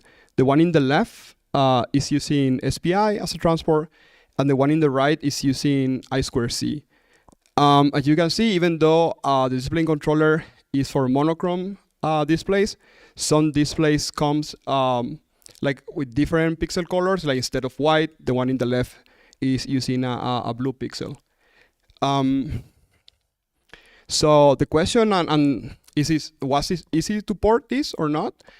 Because that was the goal of the experiment, to figure out how hard it would be for someone like myself that didn't have like previous experience writing DRM drivers to port an fbdev driver. And as a matter of fact, it was very easy to do the porting. I was actually surprised how easy it was. Just to give an idea, this is the timeline of the events as it happened. I read in the mailing list that there weren't support in DRM, so I noticed that I could buy online. I only found the I2C one to buy, so I bought that one. 2 days after that, the displays arrived at home. That was on a Friday, so then I thought that maybe I could use the weekend to like get familiar with DRM, with fbdev, and start with this porting effort.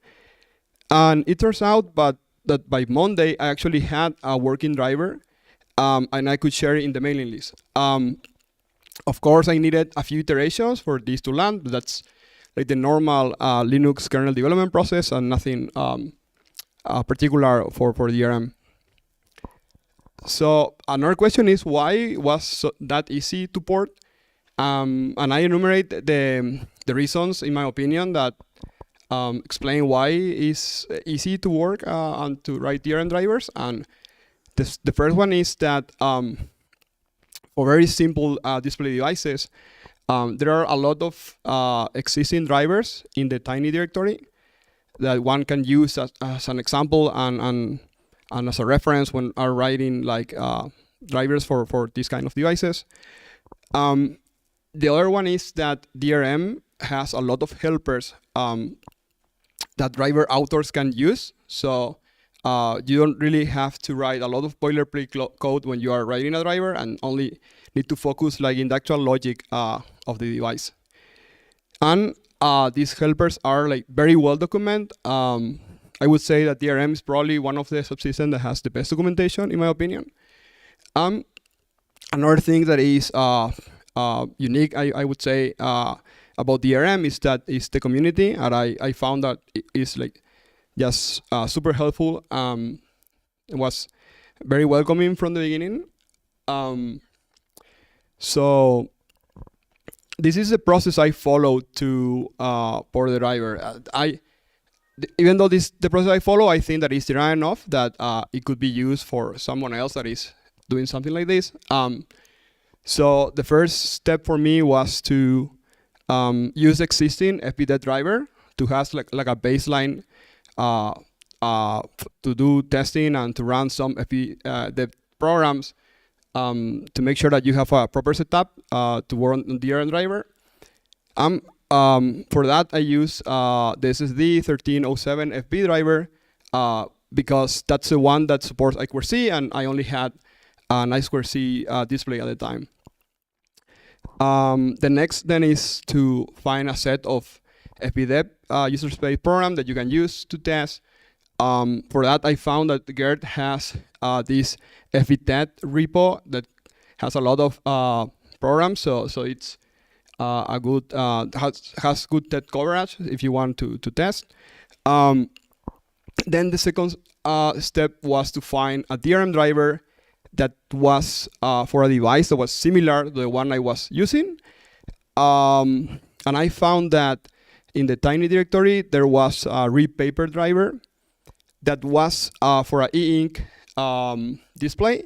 So that was similar to the one I was working on because that display was also monochrome. And I actually took some good ideas from that driver. For example, the fact that the primary plane is exposing an XRGB format, even though that's not supported by the hardware, but that's allowed to use like any user space program, and then the driver internally converts to monochrome. So I actually did the same. The next step was then to figure out if there was any common code between the DRM driver I was using as a reference, I was repaper, and the one I was working on. And I found that this format conversion helper that the driver was using would be a good candidate to propose as a DRM like format helper. So that could be shared between the two drivers. And once I had the driver working, then the next step would be to use the DRM fbdev emulation layer to make sure that the fbdev test programs that I was using to test the old fbdev driver were also working using the new DRM driver. But it's important also to test using proper like KMS programs and also FBCon. This was a mistake I did because I wasn't testing FBCon because the display is so small that I wasn't thinking about like having a VT there. But then Gert tested, and he sent me some fixes after the drive land. So I have different attempts on how to structure the driver. The first one was to implement as a tiny driver, because I was using the drivers in the tiny directory as a reference. And this is for drivers that are for very simple devices. But it's expected that the drivers there are implemented as a single source file.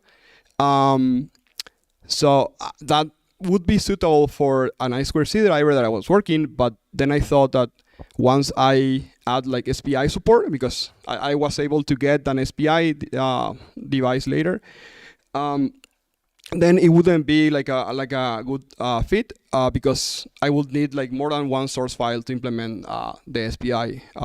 If I want to have like a well structured, because having like both I2C and SPI in the same file would be like not well organized. So the second attempt then was to have like a Solomon directory, and I put there like the core driver and also a driver for I2C and SPI. Those transport drivers only set up like a register map so that the core driver is independent of the transport that you are using. So before going into the details of what I have to take into account in the drivers to the porting, I will talk a little bit about the KMS display pipeline. This is only enough information to get the context that we need, so it's not an in-detail explanation. So the KMS display pipeline looks like this. This actually comes from the official DRM documentation. So you have the DRM frame buffers that are abstract memory objects that provide a source of pixels. This is created by user space. Then you have the planes that are the actual image source that are blend or overlaid by a CRTC. And then the CRTC pushes that to one or more encoders that are the ones that take that pixel data, transform in a format that can be displayed in a display sync, and then the connectors are the actual physical connectors to the screen. The way that this is implemented in DRM is you have a data structure like DRM plane and a set of operations to operate on that object. In the case of of very simple drivers, like the one I was working on, most of these operations can be actually handled by the DRM helpers. So as a driver author, you only need to define a few of these. Like for example, in the DRM plane, you need to implement an update plane. That is when there is an atomic update for a plane, because that's specific of your device. And also a disable plane if you want to disable that plane so that it's not scanned out. For the CRTC, it's similar. You need to define, like for example, a mode valid to check that the mode is valid, or an atomic check to check that like the atomic mode setting is correct. For the encoder, you also define like an atomic enable disable to enable disable an encoder. And for the connector, you need at get modes that list the resolutions that are supported by the screen. In the case of the Solomon chips, that's you only support like a single resolution. That's hard code. But for example, if you had like a HDMI monitor, then you will get that using EDID, for example. On top of that, DRM also support like a mid layer that is called simple KMS, or the simple display pipeline, that basically is a layer on top of the KMS pipeline that abstract drivers away of all this complexity and components, and also provide a set of helpers to operate in that simple display device instead of operating on the specific components. And this can be used when you have a device that only support like a full screen scan-out buffer that is feeding on a single output, like in the case of the Solomon chips. And as mentioned, these operate into this simple display pipeline entity instead of like different objects like CRTC, plane, and so on. And in fact, when you are writing a driver that is using this simple display pipeline infrastructure, you basically ignore the other components like encoders, connector, plane types. So you only have like a primary plane, and that's all. And using this makes like writing drivers easier. In fact, most of the tiny drivers are using this mid layer. So when using the simple KMS, then the DRM plane, a CRTC, an encoder and connector, all those are taken as a single entity, and you have a single set of operations to operate in that simple display pipeline instead of like the operations for each component as we saw before. So you have like a mode valid to check the mode, an enable and disable that allows to enable, disable the pipeline, and an update when you have like a atomic mode set update. Now, the first iteration of the driver, the one that landed, was using simple KMS. But then talking with Thomas Zimmerman, he mentioned some of the downsides that he saw with simple KMS, and I actually agree with him. So I port the driver out from simple KMS to use like the full atomic mode helpers. The reason why I did that is that simple KMS may not be like the correct layer of abstraction for simple drivers. Like, it's true that it makes writing drivers easier, but at the expense of conflating the concept of CRTC and plane. Because the problem is that all that, as I mentioned, like the plane, CRTC, encoder, connector, are treated as a single display entity, but the helpers don't operate into this simple entity. But instead, the helpers need to access like the individual components in the pipeline. So you need to punch holes in the abstraction, and it's a leaky abstraction after all. So it makes the simple KMS drivers less flexible because it's harder to reuse the helpers. Because for example, if you have like, I don't know, a device that enable and disable the CRTC is similar, but updating like for example the display frame buffer for scan out is different, then you cannot reuse that helper. So instead, if you use like the normal atomic helpers, that's much more flexible because it allows the helpers to be shared between drivers. And also after porting the driver from simple KMS to use like the atomic helpers, I noticed that I didn't have to add much more code. So simple KMS isn't really that simple after all. It's my opinion even. So I think that it's better if we just focus on improving like the atomic helpers instead of having this mid layer that doesn't really add that much value, in my opinion at least. So yes, for this reason, some drivers were changed to use atomic helpers. For example, simple DRM, UDL, others, and I did the same for SSD 13.0x now.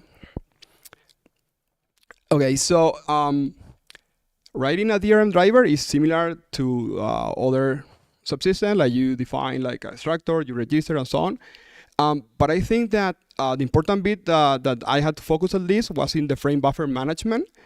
So the first step was for me to understand how the frame buffer memory was handled by fbdev drivers. So basically, the drivers store the frame buffer memory into a field of the fbinfo data structure. This is a union. You use screen base if this is I/O memory, or screen buffer if it's stored in system memory. For example, in the case of the SSD 1307 FB driver that I was using, FB info is allocated, and then a set of pages for the frame buffer, and that's stored in this screen buffer field. Then the driver also has a set of operations to operate on that frame buffer, like write, blank, fill rectangle, copy area, do an image split, and so on. All these operations at the end call to this helper that is update updates the rectangle. And what that function does is basically take from the frame buffer the monochrome pixels and fill into a data array using a format that is spec'd by the display RAM, and then write that information using I2C or SPI or whatever transport. In the case of the SSD 1307 driver, it only supports I2C, so it uses the I2C helpers to write to the device. Now, once I understood how that worked, then I had to also manage the frame buffer for the DRM driver. In the case of the DRM driver, it's different because you use gem buffers. I use shmem as a backend for that, like most of the simple drivers do. So you have some helpers for that to fill all the helpers that you need. And also I use shadow buffers for the primary plane. That is also something that other drivers do, and that allows you to have frame buffers that is bigger than the display area. For example, for FBCon scrolling and things like that, is very helpful. And again, you have some macros that sets the correct helpers for you, and you only need to define an atomic update handler that copies the data from the shadow buffer to the hardware frame buffer. So in the case of the driver, what the atomic update handler does is to get the new plain state, get the old one, also get the shadow plane state, and then iterate over the damage areas to determine if that damage area is intersects with the area that is displayed, and if that's the case, then it does a blip on the rectangle. The bleed, what it does is basically calls to the helper that converts, because as I mentioned, we are exposing XRGB as the format for the primary plane, so it has to convert to mono first, and then once it's converted to monochrome, it calls to update rectangle, that update the rectangle, and that's similar to the function we saw that the fbdev driver also had. So that's basically goes again through the monochrome frame buffer, takes the data, converts in the format that is expected by the device, and then write to the device using recmap, and that could be I2C or SPI depending on the transport library you're using to set the recmap. So yeah, at this point I had the driver, and I thought, okay, what I'm going to run now, because I can run like FP tests and things like that. So then I decided to run Doom. What else, right? So yeah, I did a retro console with my kids that I actually have here if someone wants to play during the break. Yeah, I wish, but since the display is too small, I will show also a video. But first, I want to acknowledge some people. Thomas, that helped me a lot reviewing the driver, but also explaining to me DRM and KMS concept that I could understand from the docs. Maxime that wrote the original fbdev driver for I2C, Noral for the one that supports SPI, and then Sam, Andy, and Gert that also reviewed the driver when I was working on. So I have here a video.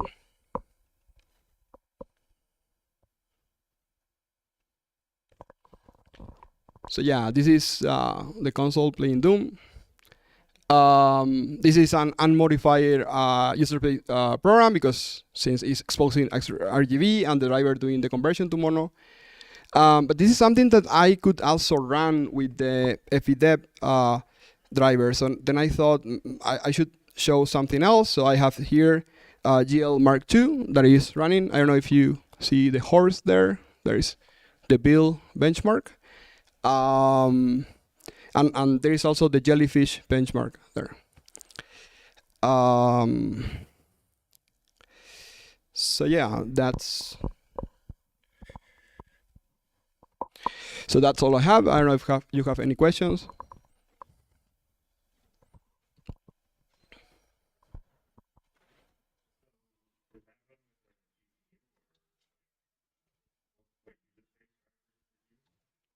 Yeah, it's using software rendering because it doesn't. Yes. Oh, sorry. The question is, since it doesn't have a GPU, it's only a display. What's using for rendering, and it's using Lava pipe for software rendering.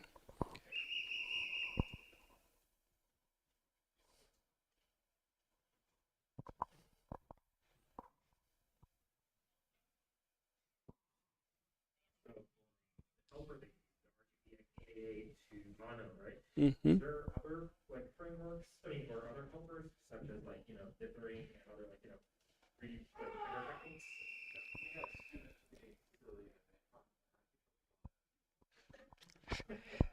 So the question is if I'm using this XRGB to mono helper, and if there are other helpers like for tethering, you said.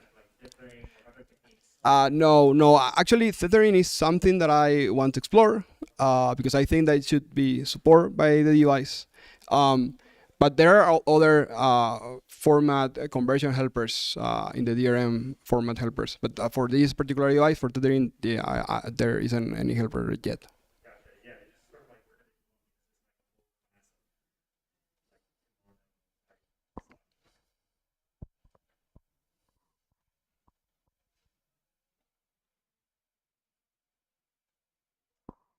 Okay, thanks a lot then.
everybody.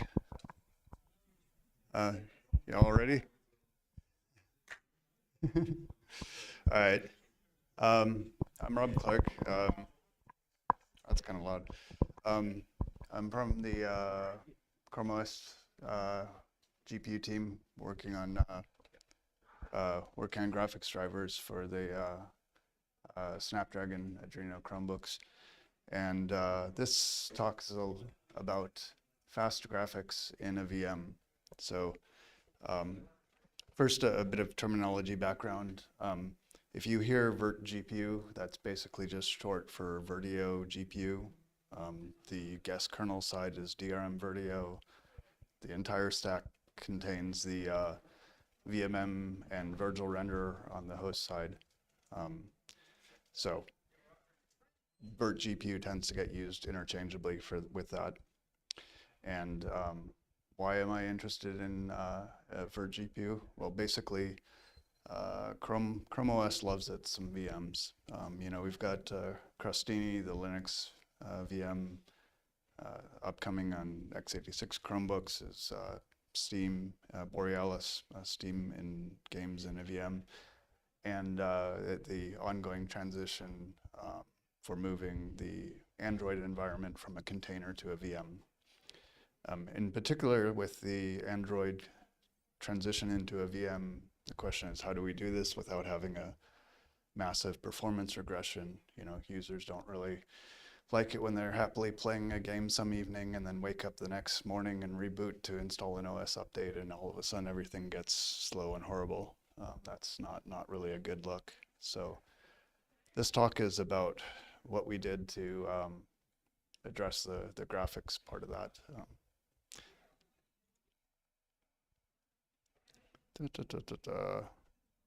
And there we go.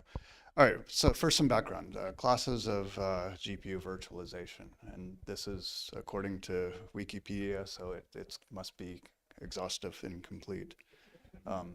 First, you got device emulation, API remoting, fixed pass-through, and mediated pass-through. Oh, there we go. So we'll skip over device emulation. It's interesting for emulating old game consoles and things like that. It's not an interesting way for modern high-performance graphics in a VM. The second way is API remoting, and this is probably the most common. So when you think of Virgil or Venus, these are somehow forwarding the GL or Vulkan API to a native driver on the host side. One of the drawbacks, the performance isn't necessarily great. Wikipedia claims 12 to 86% of native performance. Something in the mid-range of that is kind of what we see in practice with Virgil. Another drawback is isolation. I mean, the guests on the host side, the VMM process is somewhat privileged from the point of view of the guest, in that it can see all of the guest's memory. So it can see all of the guest user space processes memory, all of the guest kernel's memory. And so, yeah, you're just going to go put a whole GL driver there. That's a great plan. In addition, because of the way the GPU side address space isolation works, having all of your GL on behalf of multiple guest processes in a single host VMM process results in you having a single GPU address space for all of your guest processes, which is also not great.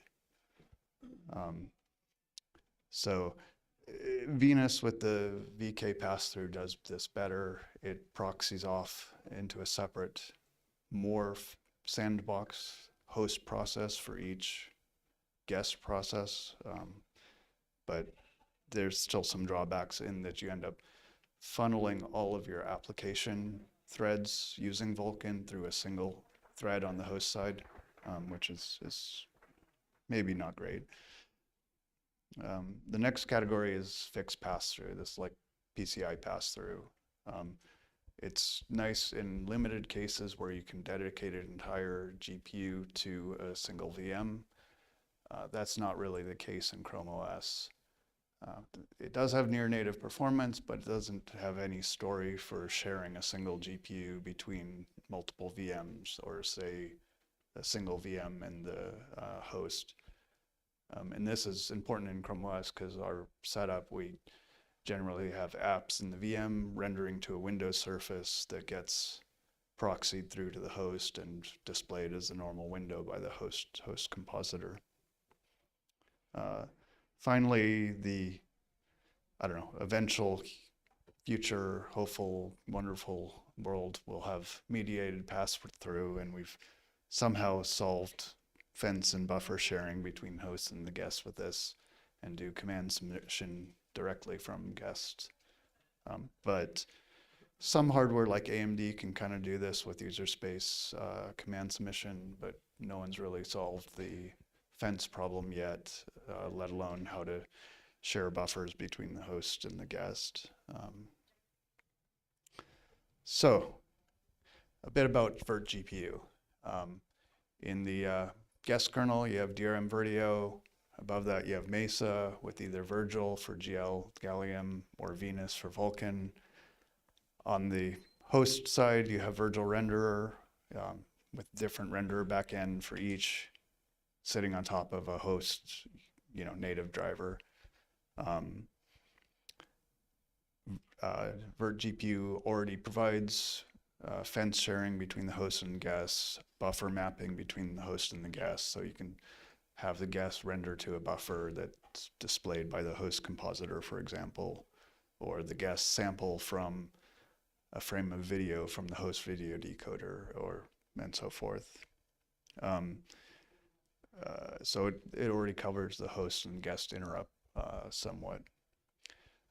Some recent additions in the last couple of years that are fairly important are the so-called blob resources. These are essentially pass-through gem objects. You allocate a buffer on the host side, and you can map it and use it from the guest side.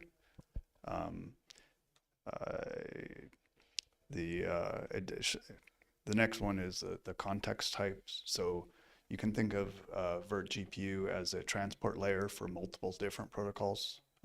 Like Venus and Virgil have two completely different protocols for communicating between the guest component and the host component. And there's actually a few additional context types that are used with Android and also the Android emulator, which is a separate thing. And then finally, ring index, which finally gives virtGPU the context of having multiple DMA fence timelines, which you end up needing, for example, for Vulkan. You have multiple timelines, and either each process in addition could have independent timelines depending on how your GPU scheduler works. So what can we do to make this all faster? Enter the DRM native context. So the idea is basically take your native Mesa driver, implement a support to talk to a completely different kernel driver, in this case, virtGPU, tunneling some device-specific protocol over to the host to a thin shim on the host side that turns us into host dioctals. So this is essentially API remoting, like Virgil and Venus, except for it's API remoting at the kernel interface rather than the application API interface.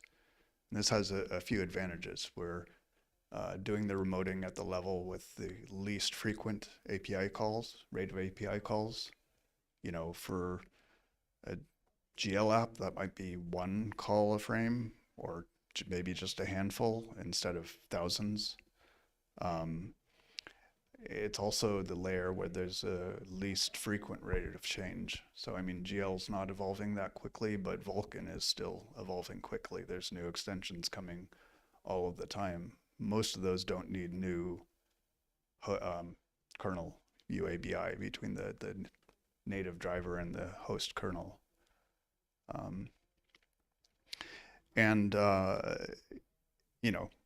As I mentioned before, this integrates with the existing fence and buffer passing that virtGPU provides. And best of all, it's really not that much code. So in Mesa, it's about a bit less than 2,000 lines of code. The host component that deserializes that and turns it back into host ioctals is just a little bit over 1,000 lines of code. And for all that, you get, you know, near native performance, which is a lot nicer than what you get with Virgil.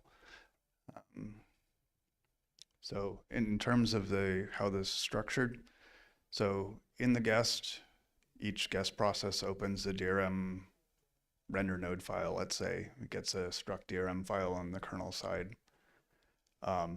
Each guest DRM file corresponds to one context instance. So it gets one MSM renderer created on the host side. That, you know, Virgil renderer context is one, each opens its own render node file instance. So it gets a single DRM file on the host. And that keeps the GPU address spaces one-to-one with guest processes. So you have GPU address space isolation. And then in terms of gem objects, it's basically one-to-one between the host and guest with one extra special buffer that's just used in the return, you know, path for messaging between the host and the guest. There's a single share mem buffer. And these are all using the so-called blob resources.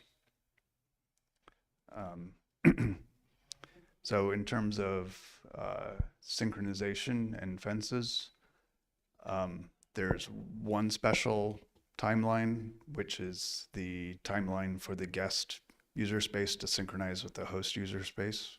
For example, if there's a request message from the guest that needs a response, which is pretty rare. Things are structured to be completely asynchronous in the hot path. But you know, for context setup and stuff, there is some synchronous communication. And then ring index greater than 0 maps 1-to-1 basically to priority levels, which map to DRM schedule entities on the host, which maps to a DRM fence timeline. We use, one important thing is we use, instead of gem handles in the interface between the guest and the host, we use guest assigned resource IDs. This and doing GPU virtual address allocation in the guest allows the guest to never have to wait for a gem allocation. Currently, all of the synchronization is in the guest. So if you do a virt GPU exec buff with in fences, that ends up waiting in the guest for fence to signals, which isn't quite optimal. I mean, hopefully in the common case, you're waiting on a fence that has already signaled, so it's not a big deal, but there's a little bit of room for improvement in general for virt GPU, which would also help, for example, Virgil to push the fences down to the host. So in terms of a protocol, basically we use the virt GPU exec buffer as a way of passing command messages from the guest down to the host. Potentially multiple messages at a time. Anything that doesn't need an immediate response, we can buffer up and wait on. In the opposite direction, for request messages that do have a response from the host, we use this shared mem buffer, and basically the request message from the guest basically tells the host, write the response I want at this offset in the shared mem buffer. The host just has to do some simple bounds checking to make sure the guest isn't telling it to write out of bounds, and then writes the response there. So it keeps the host side very simple. So, and you know, since you're having to do, you know, add some code in Mesa for this, it's not transparent like just making the render node somehow magically visible in the guest. It gives you a chance to rethink some of the API decisions And basically the important thing is to try and keep it asynchronous. You know, the thing that will kill you with performance of things in a VM is lots of tight round trip latencies where you have to wait on the response from the host. In the case of the MSM kernel driver, we had made a couple small UAPI additions on the host side to make this possible. We added support for user space allocating GPU virtual addresses, which is actually already supported at least on Radeon and Intel, and probably, I think, Etnaviv as well. I'm not sure about others. And the other thing is our submit ioctl has, in addition to optionally getting a fence FD out or sync, DRM sync object FDs out, you get just a fence sequence number out as well. We changed that so that actually the guest can assign that number, because actually it's really easy for the process doing command stream submission to assign that. It's basically 1 plus the previous value. It's just a counter. So with that, we never even have to wait for the host to respond to a command stream submission. So the guest is, in the guest kernel, it's creating a DMA fence even before the host kernel has necessarily done the host's command stream submit ioctl. So an example of what I mean by keeping this as asynchronous, and this, you know, this is a simple example going left to right. You know, the application does some rendering that somehow results in 3 new gem buffer allocations, importing a new DMA buff FD, maybe uploading some data to one of the buffers, you know, like a VBO or something like that, and then command stream submit. In this example, the whole sequence is asynchronous and the guest is running ahead of the host. Since with the gem new, we have the host allocating the virtual GPU virtual address, the user mode driver can continue on doing command stream building without having to wait for the host. The set IOVA is used for imported buffers. So that's a case where we get an existing buffer and we need to give it an address. Again, we don't need to wait for that. The gem upload command is kind of a special trick. I added that because there's a lot of cases where buffers that user space writes once and then never accesses, like uploaded shaders, for example. But when you allocate a buffer and then need to immediately mem map it, there the guest actually will stall for the host allocation because it needs those pages to really exist.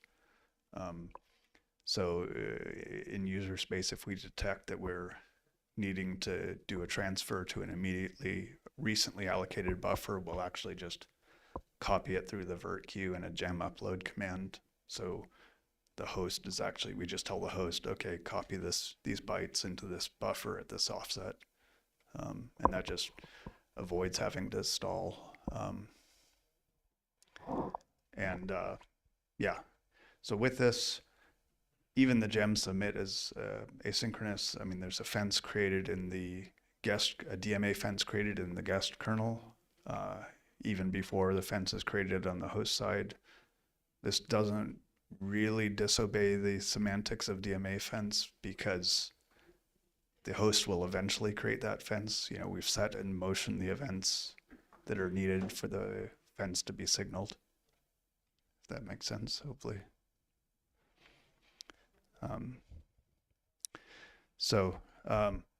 We did consider a few alternatives before this, and the obvious first one to think about is so-called render node forwarding. That's basically making at least a subset of the ioctls on the DRM render node visible in the guest.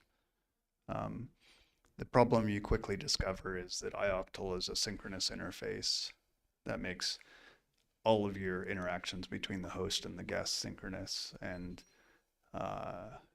you know, that doesn't really work out. I mean, from from some experiments just doing like a ping pong from guest to host and back, the latency can kind of be in the range of like 0.2 to 2 milliseconds. I mean, 0.2 is kind of livable, but once you get into the 2 milliseconds, that's an uncomfortably large percentage of a 16 millisecond frame. So, okay, that's all great. Where does the code live? So I put in this slide with some links so people could refer back to it later. So the first few links are in the virtual renderer Git tree. There's one header file that defines the entirety of the protocol between the host and the guest. One C file that turns that back into host ioctls. And there's a few helpers that could be used by other implementations of this. For example, handling fences, because in the VMM side, you need something that's going to wait poll on the DMA fence until it's signaled and then generate essentially the interrupt back to the guest. And then on the Mesa side, this is all in source for DRM Verde. So you say this all sounds great. So how do I go about adding support for my favorite driver to this? Well, the first part is the cap set in virtual renderer. This is basically a structure that describes the virtual device's capabilities to the host. Describes the host device's virtual capabilities to the guest.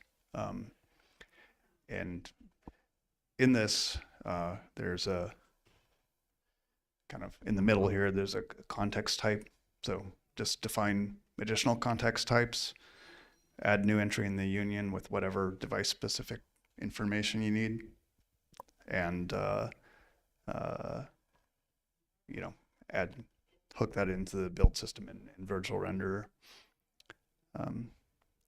So the next step is question mark, question mark, question mark. So basically I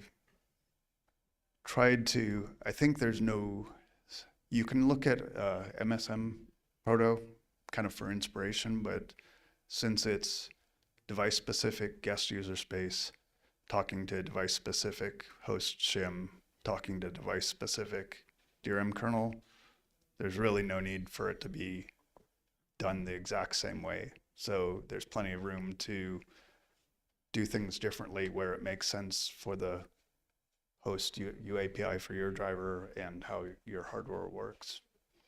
The one thing you will want to know is there's this table of backends in DRM renderer.c. You add your entry in there, and that's how the really simple loader on the host side finds it. And then step 3, profit. Enjoy your marvelous FPS in a VM. So yeah. And then next steps. As I alluded to earlier, there's probably some room to improve in general on the virtGPU fencing story. In particular, if we do a virtGPU exec buffer and all of the fences that we need to wait on are host fences, we should just plumb those back through to the host and push the wait all the way down to the host kernel instead of doing it in the guest kernel. We do still need to add syncob support. I know some of the other GL drivers need this, and we would need it for Vulkan drivers and so forth. And the last remaining thing that might be interesting, I should say that all of this we've done so far is on cross VM instead of QEMU. Both cross VM and QEMU support virtual renderer, but QEMU is somewhat far behind in terms of what virtGPU features it supports. So I think last I checked, it's missing blob resource and ring index and a few other things. And those are basically all the same things that you'd need to get Venus working as well. And yeah. Questions? Yeah. Is there anything other than DRM sync object that you need to get Vulkan drivers working with this? Is there anything other than DRM sync object needed to get Vulkan drivers? Definitely in the case of Adreno, no. I mean, it mean adapting the Vulkan driver to the same kernel UABI, but that's not, you know, we already support the Vulkan driver on the KGSL, downstream KGSL driver, as well as the upstream MSM DRM driver. So adding an extra wouldn't be a big deal. I don't think there's really much difference in the case of other modern drivers, at least. I mean, Iris, I think, should use basically the same kernel UAPI as Anvil, for example. You don't disagree, I assume. Yeah. Yeah, they're the same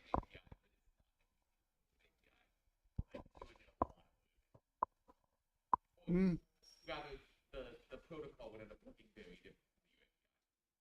Yes, no, yeah, the protocol definitely does look different, but yeah. Yeah.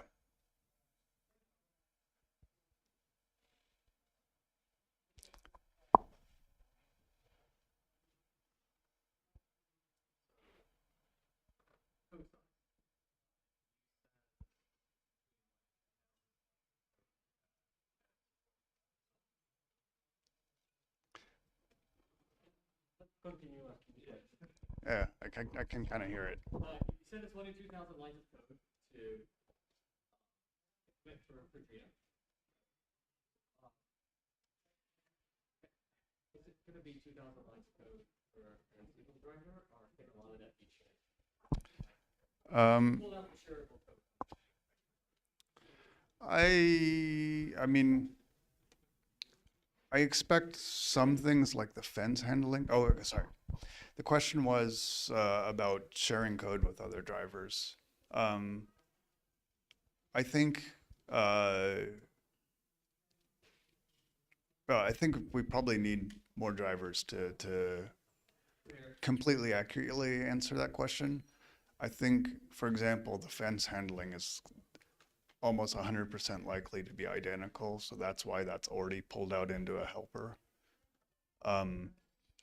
In terms of everything else, the code is really just turning things into host dioctals, which are different on different drivers anyways, so you would make it harder by trying to share much.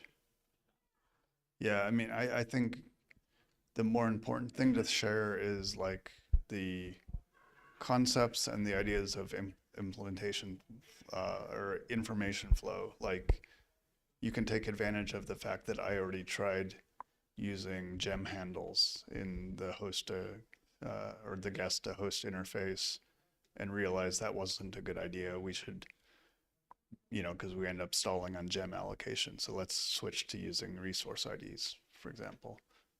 That sort of thing. There's a question from live audience. If I want to play with this project today, what combination of hardware and software do I need? Okay, if I want to play with this today, what combination of hardware and software do I need? A Snapdragon Chromebook, Cross VM, and recent Mesa and Virtual Render.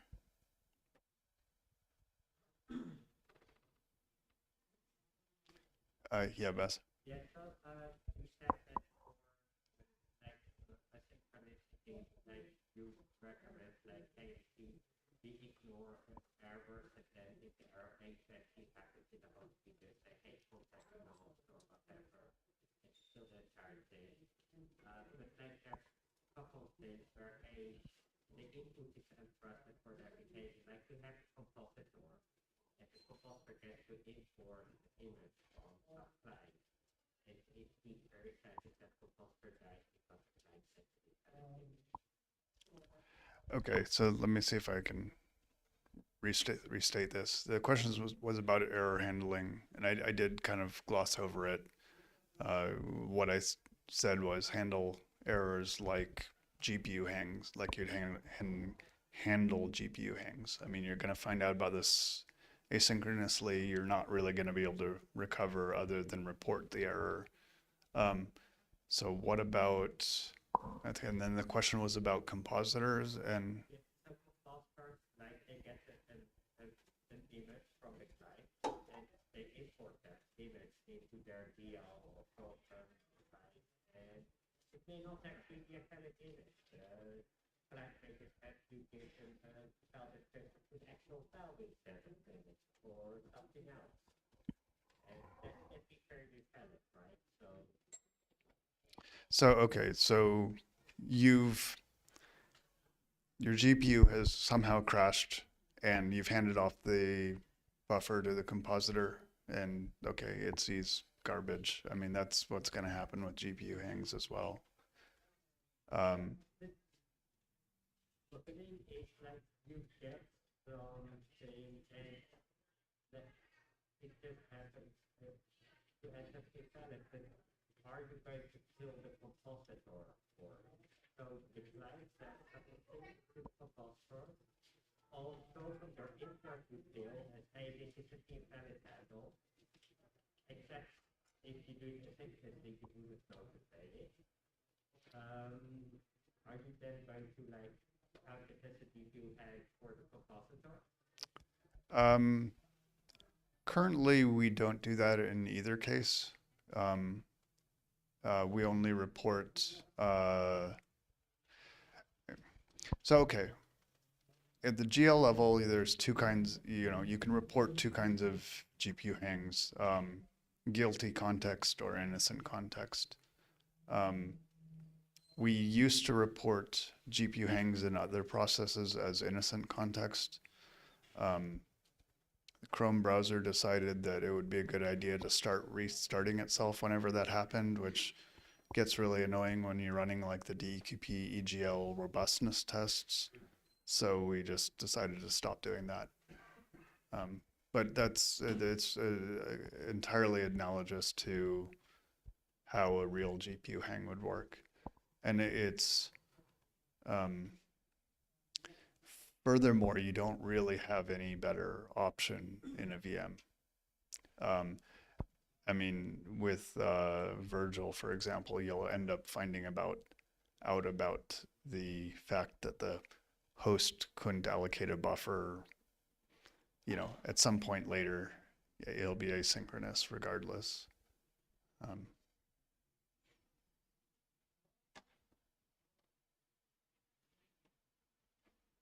Yeah. Are there any kind of implications on security of this new approach, or is it kind of assumed that the VM is already trusted anyway?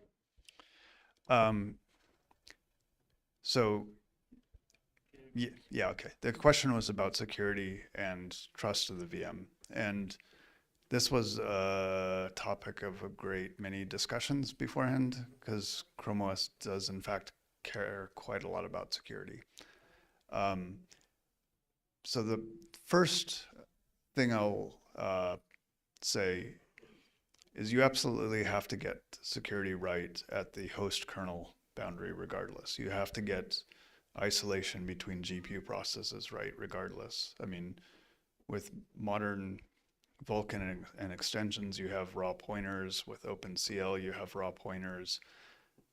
At that point, if you're just relying on the user space driver as your security boundary, the host user space driver as a security boundary, you're doing it wrong.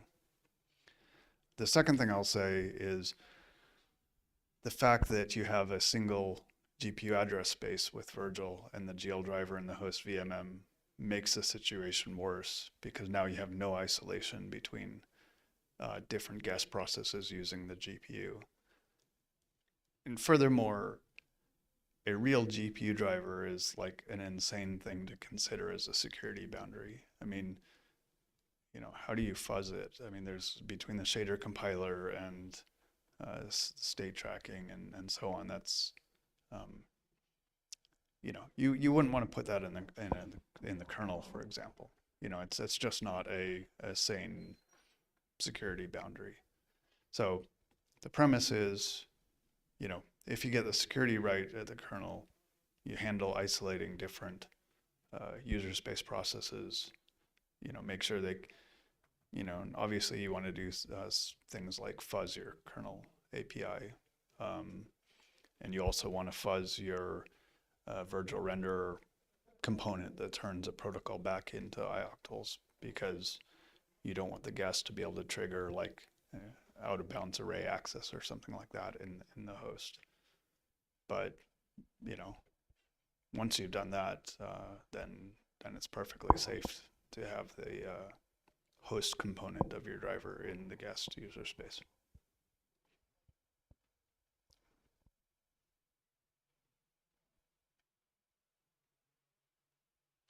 All right. Cool. Thanks.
Hello, everyone. I am André Almeida. I'm a kernel developer from Igalia. I'm mostly known for my Futex work, but right now I'm on the graphics side that people say that is the cool side. So let's see. So today I want to talk about something very simple, that is how to flip your frames, your page asynchronous on DRM Atomic API. So you probably know that, but basically a recap. So between the v-blanks, you render your scene, and then you ask for a page flip, and then when v-blank comes in, this new page is presented on the display. But what happens if you missed this v-blank by just a small, small seconds? So this page will not be presented anymore, right? Because you missed the v-blank, and you don't want to have tearing and so on. But you kind of wasted your time rendering this frame, right? Because it's not represented, because the next page flip will overwrite this one. So here is what we're coming the async page flip. So you just say whatever, present right now, regardless of heavy tearing or any artifact, just present it. And why do we do that? Because I mean, it's as all the other developers here, we want more frames rate in our games, right? So yeah, this will get us some more 1 or 2 frames per second. I don't know, but yeah, that's why we want to do that.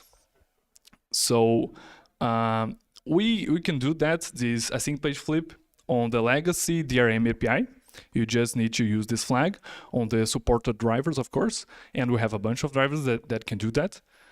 And but on the Atomic DRM API, we couldn't do that so far. You get error if you try to do that. And so this was like my first task on the graphics side, and was like, wow, how can I do that? Seems very complex. So I went all over the DRM code, learn about frame buffers, about gen, about memories, and so on. But so that was my quest to implement that.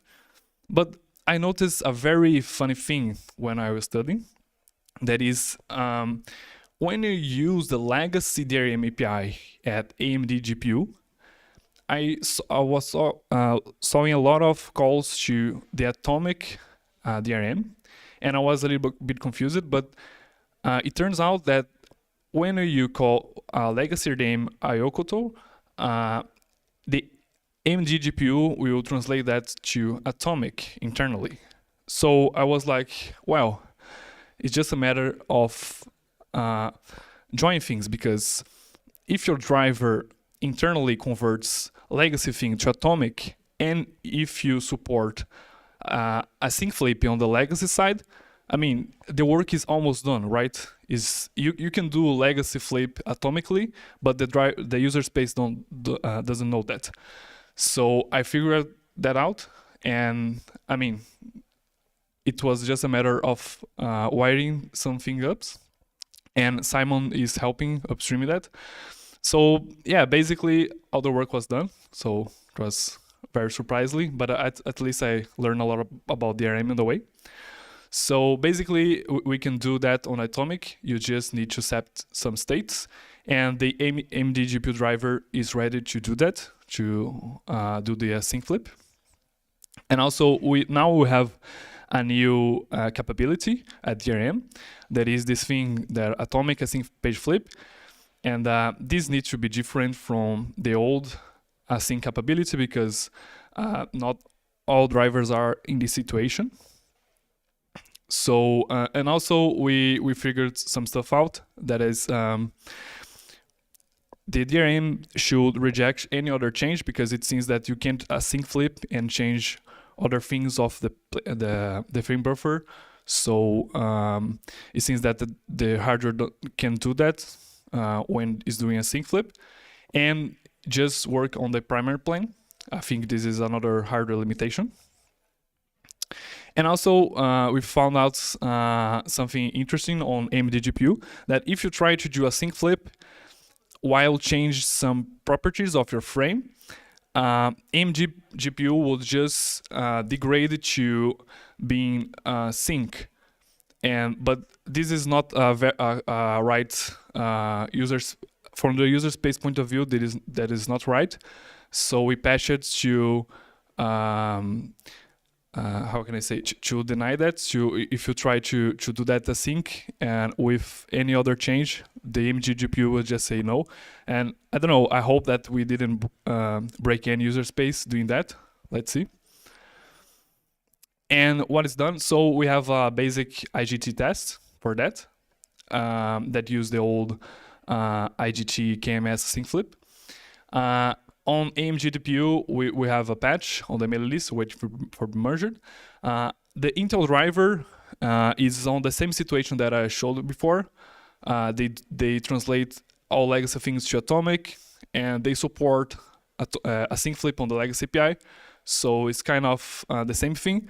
I just trying to run more tests, but I think it should be very easy to support as well.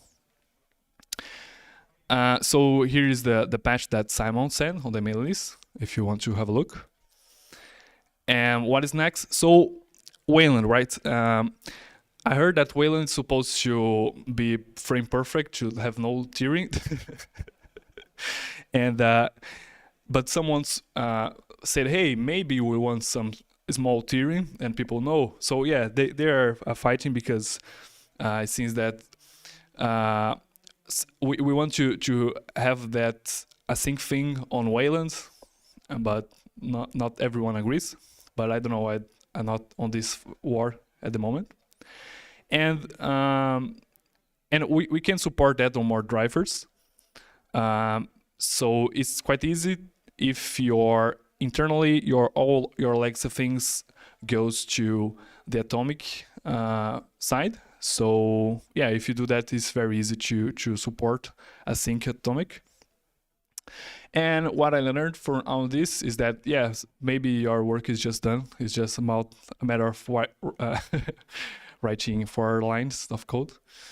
And maybe we have more things that were on the legacy DRM API that we left behind, and we want to have back on the Atomic. And maybe it's simpler like that, because a lot of machinery of Atomic is being converted. And yeah, I think that's it. Does anyone has any questions, comments? Oh, Daniels? Oh, no.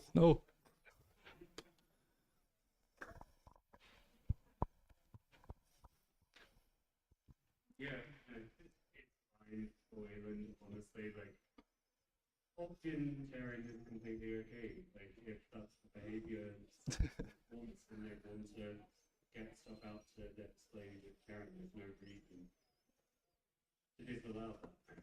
Like, there shouldn't be sharing. It's like, by default, your UI should not share, and your window shouldn't jump around when you resize or move. But that's very different from I'm playing games and I switch to make me share very fast checking box. Like, if that's what someone wants, then Linux is about choice, right? Okay, cool. Yeah, so Daniel Stone just said that theory is cool, and we should do that.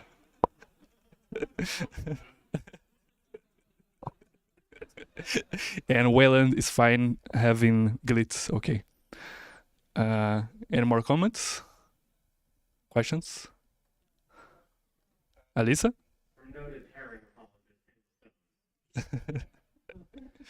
There's one question from the live stream. So thanks for the talk. As a compositor writer, what's the deal with doing atomic mode sets or other updates while in between atomic async page flip submission and completion? Should driver just return EBZ until the flip is done? Yeah, that's so the question is what between two sorry, let's see if I got correctly. Between two okay, between. So the question is if between submission completion and we try to do async, Yeah, probably. I mean, you should leave as it is. You don't want to mess up, because if you are changing properties of the frame between that, it won't work. So probably you don't want to mess with that and just get it busy.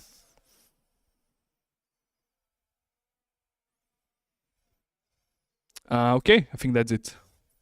Thanks.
display switch bridge in the Linux.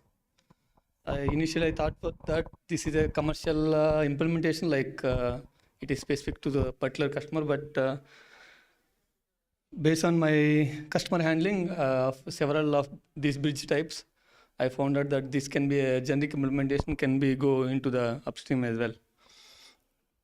All these slides I just prepared to understand a little bit in detail, but actual implementation is complex, as I explained here. Basically, I work for a consulting company in India, and we have a small team who mainline the open source stuff for the customers who are mainly onto embedded systems. So I was initial maintainer in the U-boot bootloader, and later I have developed many of the drivers related to DRM bridge and panel. So this work is related to those bridges area.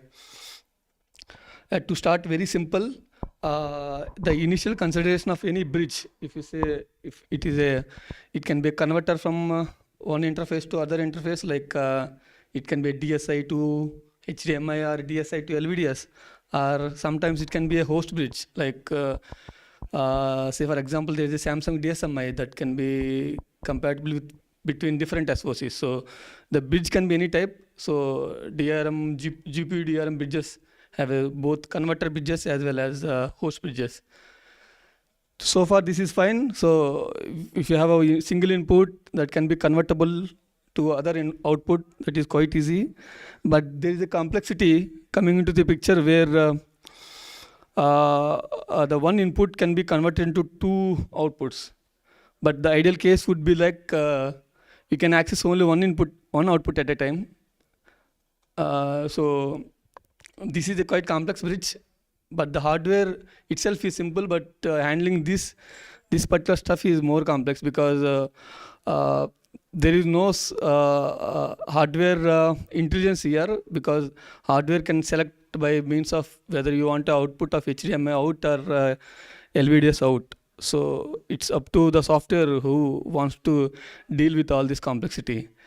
To understand this, I have explained all the example of these kind of bridges to little bit more in detail. But this is not like MST, like we have a single display port to multiple streams. This is not something like that. It's a 1-to-n consideration, assuming only one of the output can be accessible at a time. So you can be access either HDMI or LVDS at one time. But the main note here, like one of the output of this display should be have HP, like hard pluggable support. Then only you can able to switch runtime. These are the possible switch bridges. The one from the left is like a typical switch where you can see there is a HDMI and LVDS displays. The designer has to implement to make a design using some bridge from Texas Instrument, and he designed several bridges. Like if you say LVDS and HDMI is a different bridge altogether, but selecting those bridges can be part of this PI3W1 MIPI switch. The middle one is something like something more unnatural, like there are two outputs here. One is HDMI out and the other one is projector, like DLP projectors, there where the DSI data can be converted into DMD. So the ideal case of this projector is like the user can see the output in the projector, and if you wanted to switch the output to the HDMI panel, so he can able to switch in runtime. That is the ideal case. And the third case is what is the real IC is all about. Like all the switch things can be done internally, taking care of this particular Logiton LT8912P. So these are three different use cases. So these are the main ideas of my implementation to move further onto the mainstream. This is how like a simple switch looks like. It is quite simple, no complexity at all. There are two GPIO lines, and one is select and another one is output enable. If you want to go HDMI, you need to toggle the select and OU lines, and if you want to go LVDS, you need to untoggle the select and go with the output enable. So based on this switch, the customer can implement ADV 753 bridge, that is for HDMI, and another bridge for LVDS. So this is how the simple MIPI switch look like, but we can see how this can be implemented in Linux. This is a typical DRM bridge looks like. So all the bridges are like a tree fashion. So if you want a bridge A to N, you can even connect bridge A, bridge B, bridge C. So the idea of all these bridges is to attach and detach during runtime, so the pipeline can get access to it, so that the bridges can be go on up to the pipeline decides. The bridge that I'm looking for is a bridge switch, not like a normal DRM bridge, where switch acts as a bridge here. So the input of DSI can be routed, either I can route to the HDMI bridge or it can route to the LVDS bridge. That is how the DRM switch bridge looks like. But the problem is like DRM bridges are not a tree fashion, it's a list. So you cannot access two outputs at a time, or access at rather implement or accessing it at runtime in a tree fashion is not implemented yet. So all these are linked lists, not like a tree list at all. So this is one of the complexity to support this onto existing DRM framework. So the implementation one that I tried, it worked basically, but this implementation does not touch any of the DRM core. I just make all the changes on the bridge switch itself to switch those things into runtime. This is how I implemented. So this is a typical pipeline in MX8M. So the pipeline starts with frame buffer, MXE frame buffer driver. It goes to NWL DSI bridge, and the pipeline goes to display switch. This is where all the switch handlings. From the switch, I have two output endpoints, one for HDMI bridge and second output is DSI for LVDS bridge. So there are total of 7 bridges. So each bridges can be accessible, like the pipeline will change during runtime by means of display switch, by introducing the HBD interrupt handler basically. So since these are not initialize the runtime at the two different connectors, so only one connector can accessible at a time. So you can able to see only whether HDMI A or LVDS A at runtime. That is how the switch looks like here. If you go further into deep, into DRM bridge, this is how the bridge attach will happen. All the bridges are attached in the runtime in a stack mode, like last in first out. Bridges who attach last can get an access to the first. So if HBD off, you can have an access of LVDS. In that case, the bridge list looks like this. But if HBD on, like hot pluggable is on, so the user is attaching some HDMI display. So the bridge chain changed from previous to new one, and then all the bridges will be replaced by the new bridges. Like it can be HDMI connector and ADV bridge, like something like that. The bridge chain is so on changing at runtime up to user is connecting whether he wanted to go with LVDS or HDMI, something like that.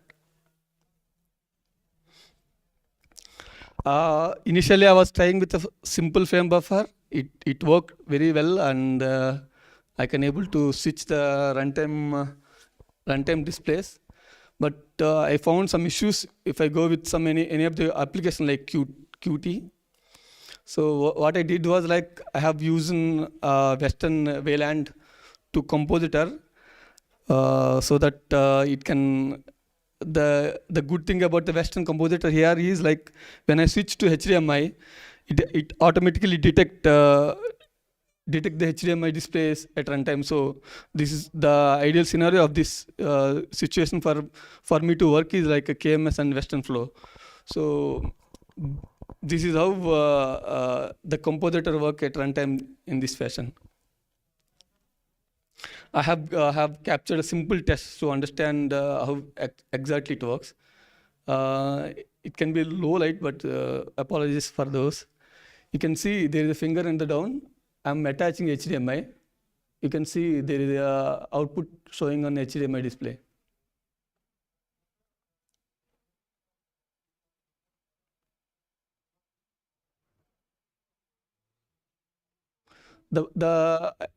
This is a typical scenario, but entire pipeline gets changed at runtime. This is which is not typically acceptable by Daniel and Maxim in mainline. So they don't want to rebind the bridge at runtime because my initial case was like that, but to understand whether my initial thought was not to touch the DRM framework. So if you touch the DRM framework, then there might be issues with other subsystems. So I rather go with a non-touchable DRM framework and go like the implementation one. So what they suggest, like create another dummy connector and detect those connectors runtime and try to switch them using atomic operations. But that implementation cannot work for me because if I create two encoders and two connectors, the one that attaching in the previous one gets detected as a busy because it's ideally it cannot be a tree fashion. So this implementation cannot work for me. Of course, I need to try rather in the different scenarios. And the other solution that Maxim maintainers suggested to go with a single encoder and try to preserve the previous bit state. But it is not possible to preserve the previous bit state because all the bits are connected in the list. So this is another difficult issue if I go with the maintainer suggestion. But if you go deeply into the bit switch, maybe you can find some other clues to get into the switching at runtime.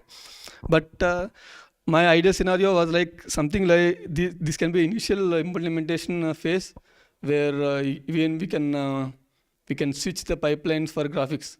There is I heard the news that some companies are trying to switch the graphic pipeline at runtime. So maybe this is the initial use case for those scenarios. And those are the main key things from my side. And I'm trying to get into mailing list more often for this to implement to accept in the mainline. And I was trying to work on that particular area. That's it. Thank you. Any questions, let me know.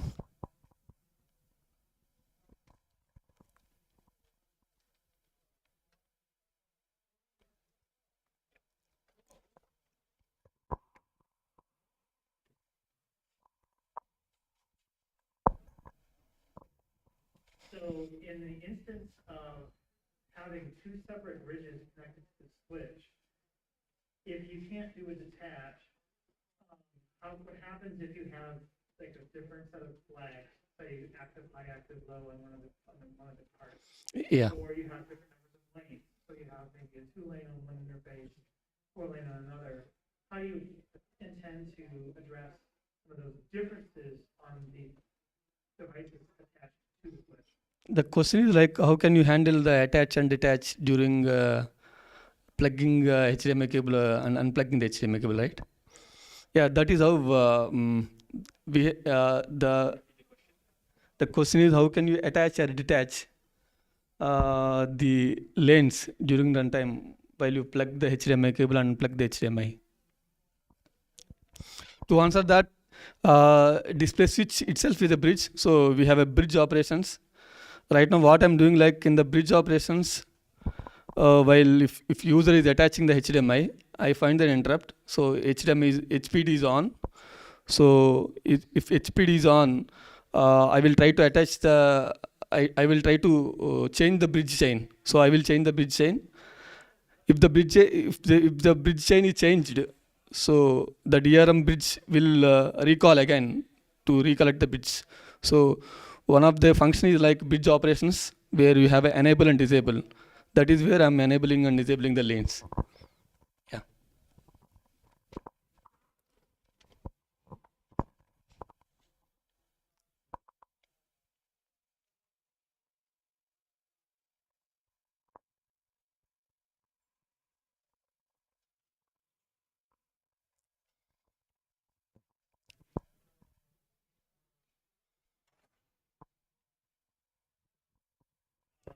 Can you possibly go back a couple slides? There was, I think, maybe 2 slides. No, no, no. Yeah.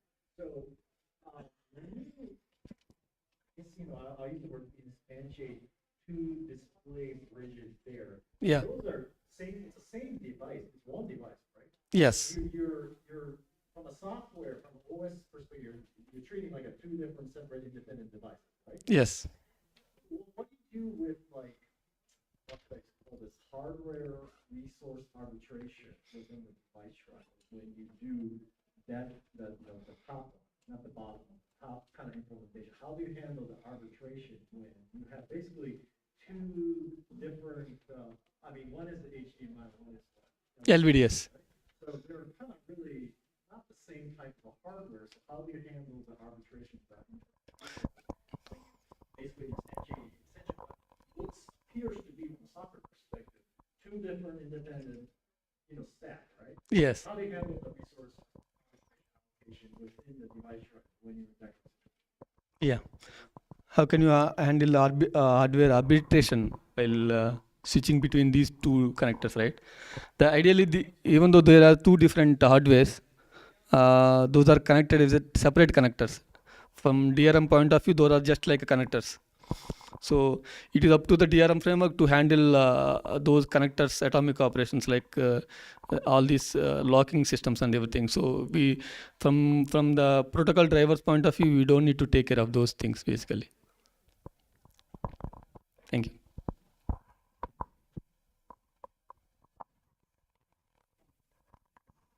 That's it. Okay, thanks.